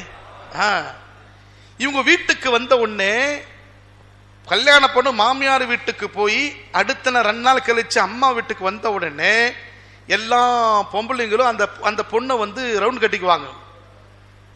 துமாரா சாஸ்கர் து கைசா பாயி அப்படின்னு சொல்லி ஒரு ஸ்டேட்மெண்ட் கேட்பாங்க. உங்க சாஸ்கர் எப்படிமா இருந்துச்சு? அந்த நேரத்திலே அந்த அரசு மணமகள் என்ன ஸ்டேட்மெண்ட் கொடுக்கிறதோ அதுதான் கடைசி வரையும். பராபர் நெய்னா பராபர் நெய் தான் அது. இப்ப இந்த இந்த இந்த பெண்ணிடத்துல எல்லாம் அவங்க அம்மா, அவங்க மாமி, அவங்க மம்மானி எல்லாம் வந்து கேட்கறாங்க, உங்க கணவர் வீடு நீ எப்படிமா பார்த்தேன்னு கேட்கறாங்க. அந்த இளவரசி சிரிக்கிறாள். என்ன சிரிக்கிறாள் தெரியுங்களா? நான் இத்தனை நாளா நினைச்சிட்டு இருந்தேன் மௌத்துக்கு பிறகுதான் ஜன்னத்துக்கு போவேன்னு சொல்லி, ஆனா நான் இப்போது ஜன்னத்திலிருந்து தான் வரேன். எங்கிருந்து வரேன்? நான் என்ன நினைச்சிட்டு இருந்தேன்னா மௌத்துக்கு பிறகுதான் ஜன்னத்துக்கு போவேன்னு நினைச்சிட்டு இருந்தேன், ஆனா நான் ஜன்னத்திலிருந்து வருகிறேன். புரிஞ்சுங்களா? இளவரசியாக வாழ்ந்து தலையில பேன் பார்ப்பதற்கு கூட அடிமை பெண் இருக்கக்கூடிய மாஹூல்ல வாழ்ந்த அந்த இளவரசி அஹமது அலி லாகூரி குடும்பத்துல போய் அந்த வீட்டில் அவர் தான் துணி துவைப்பார், அவர் தான் பெருக்குவார், அவர் தான் தன்னுடைய கணவருக்கு சமைத்து கொடுப்பாள். இப்ப அந்த பெண்ணு சொல்றாங்க, எந்த மாதிரி ஒழுக்கமான வாலிபராக மனைவிடத்தை வாழ்ந்திருந்தால் அந்த குடிசை வீடு சொல்லி இருப்பாள். அதனால் தான் ஹஜ்ரத் ஆயிஷா ரலியல்லாஹு தஆலா என்ன சொன்னார், எனக்கு கிடைத்த கணவர் மாதிரி உலகத்தில் யாருக்குமே கிடைத்திருக்க மாட்டார்கள். அப்பேற்பட்ட வாலிபத்தில் அற்புதமான வாலிபராக ரசூலுல்லாஹி ஸல்லல்லாஹு அலைஹி வஸல்லம் இருந்தார்கள். எனவே அன்பான சகோதர பெரியார்களே, இன்னும் ஏராளமான விஷயங்கள் இருக்கிறது. எனவே நாம் சுருக்கமா என்ன, ஒவ்வொரு துறையிலையும் ஒவ்வொரு காலத்திலையும் நபி அவர்கள் நமக்கு நமூனாவாக முன்மாதிரியா இருக்கிறாங்க. வாலிபரிடத்தில் சொல்லிக் கொள்வேன், நபி அவர்கள் தங்களுடைய வாலிபத்தை எப்படி பக்குவமாக கடித்தார்களோ, அடுத்தவருக்கு முன்மாதிரியாக இருந்தார்களோ, ஏழை எளிய மக்களுக்கு பணிவிடை செய்யக்கூடிய நபராக இருந்தார்களோ, பெரியவர்களை மதித்து வாழ்ந்தார்களோ, அடுத்தவரை கண்ணியப்படுத்தி வாழ்ந்தார்களோ, வியாபாரத்தில் இன்கிலாபை ஏற்படுத்தினார்களோ, அப்பேற்பட்ட சிஃபத்துள்ள மக்களாக நாம் ஆக வேண்டும். இன்ஷா அல்லாஹ் இருக்கலாமா? இன்ஷா அல்லாஹ். வாஹிரு தஅவானா அல்ஹம்துலில்லாஹி ரப்பில் ஆலமீன். जज़ाकल्लाहु खैरन। हज़रत का बहुत शुक्रिया। एक दो बात बोलने के लिए, नौजवानों के लिए जमात उलमा की तरफ आर्मी की तरफ से हम एक इंतज़ाम करे थे, हज़रत का बयान भी रखे खाजीपुरा में, तब भी नौजवान जमे नहीं, अब भी जमे नहीं। बड़ी अफसोस की बात, देखो उस वक्त बढ़त हुई, ये उम्र का जुमे में ऐलान भी करा मैं, हज़रत बहुत उसके लिए बोल को बुलाया भी, इसलिए आप लोगों के औलादों को उस वक्त में बात करें, बहुत सी बातें मिली हम ना, बाप डरते हैं हमारी बात सुनता नहीं, क्या हज़रत बोलना उनका अफसोस कर लगे, गिड़गिड़ाओ, उलमा की बात सुनने के लिए अपने औलादों को बुलाओ। ये जमात उलमा की तरफ से भी करी मेहनत, अब हमारी जमात एक उन्वान दिए। अब सोच को देखो, गली में कितने नौजवान हम ना मिलते हैं, अगर उन आगो रहते तो ये मस्जिद फुल होती थी। हमारे मोहल्ले की बात पत्ता बोलता हूँ, 4 गली के नौजवान जमते तो कितनी बात हज़रत सुनाए नौजवानों के लिए। आज इरादा रखो अपने नौजवानों को इंशाअल्लाह जोड़ना, इरादा करेंगे। नौजवानों की असल तरबियत आज का उन्वान बोल को बहुत अंदाज में ग्रुप में वायरल हुआ, वो वायरल करे सो कितने ने शेयर करेगी, उन्होंने देखते थे भी आते थे भी कितना फ़ायदा हुआ था। बड़ी अफसोस की बात, आज नियत करो अपने नौजवानों को सुधारो इंशाअल्लाह। हज़रत का बहुत शुक्रिया जमात की तरफ से इंशाअल्लाह। अल-फातिहा।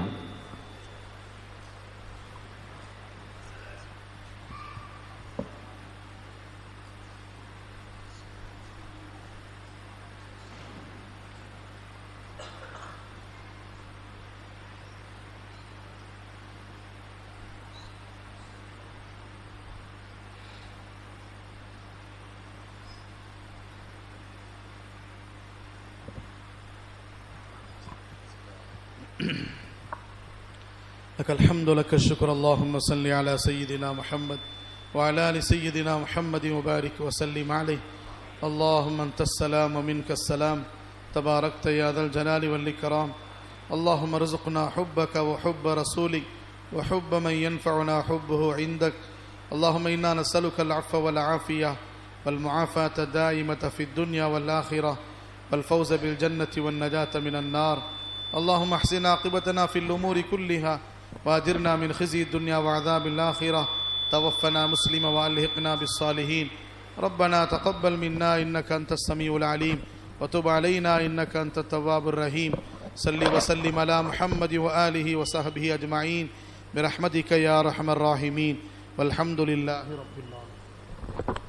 سبحان الله وبحمده. इंशाअल्लाह नमाज के बाद ज़ियाफत का इंतज़ाम है, पूरा खा कर जाए इंशाअल्लाह।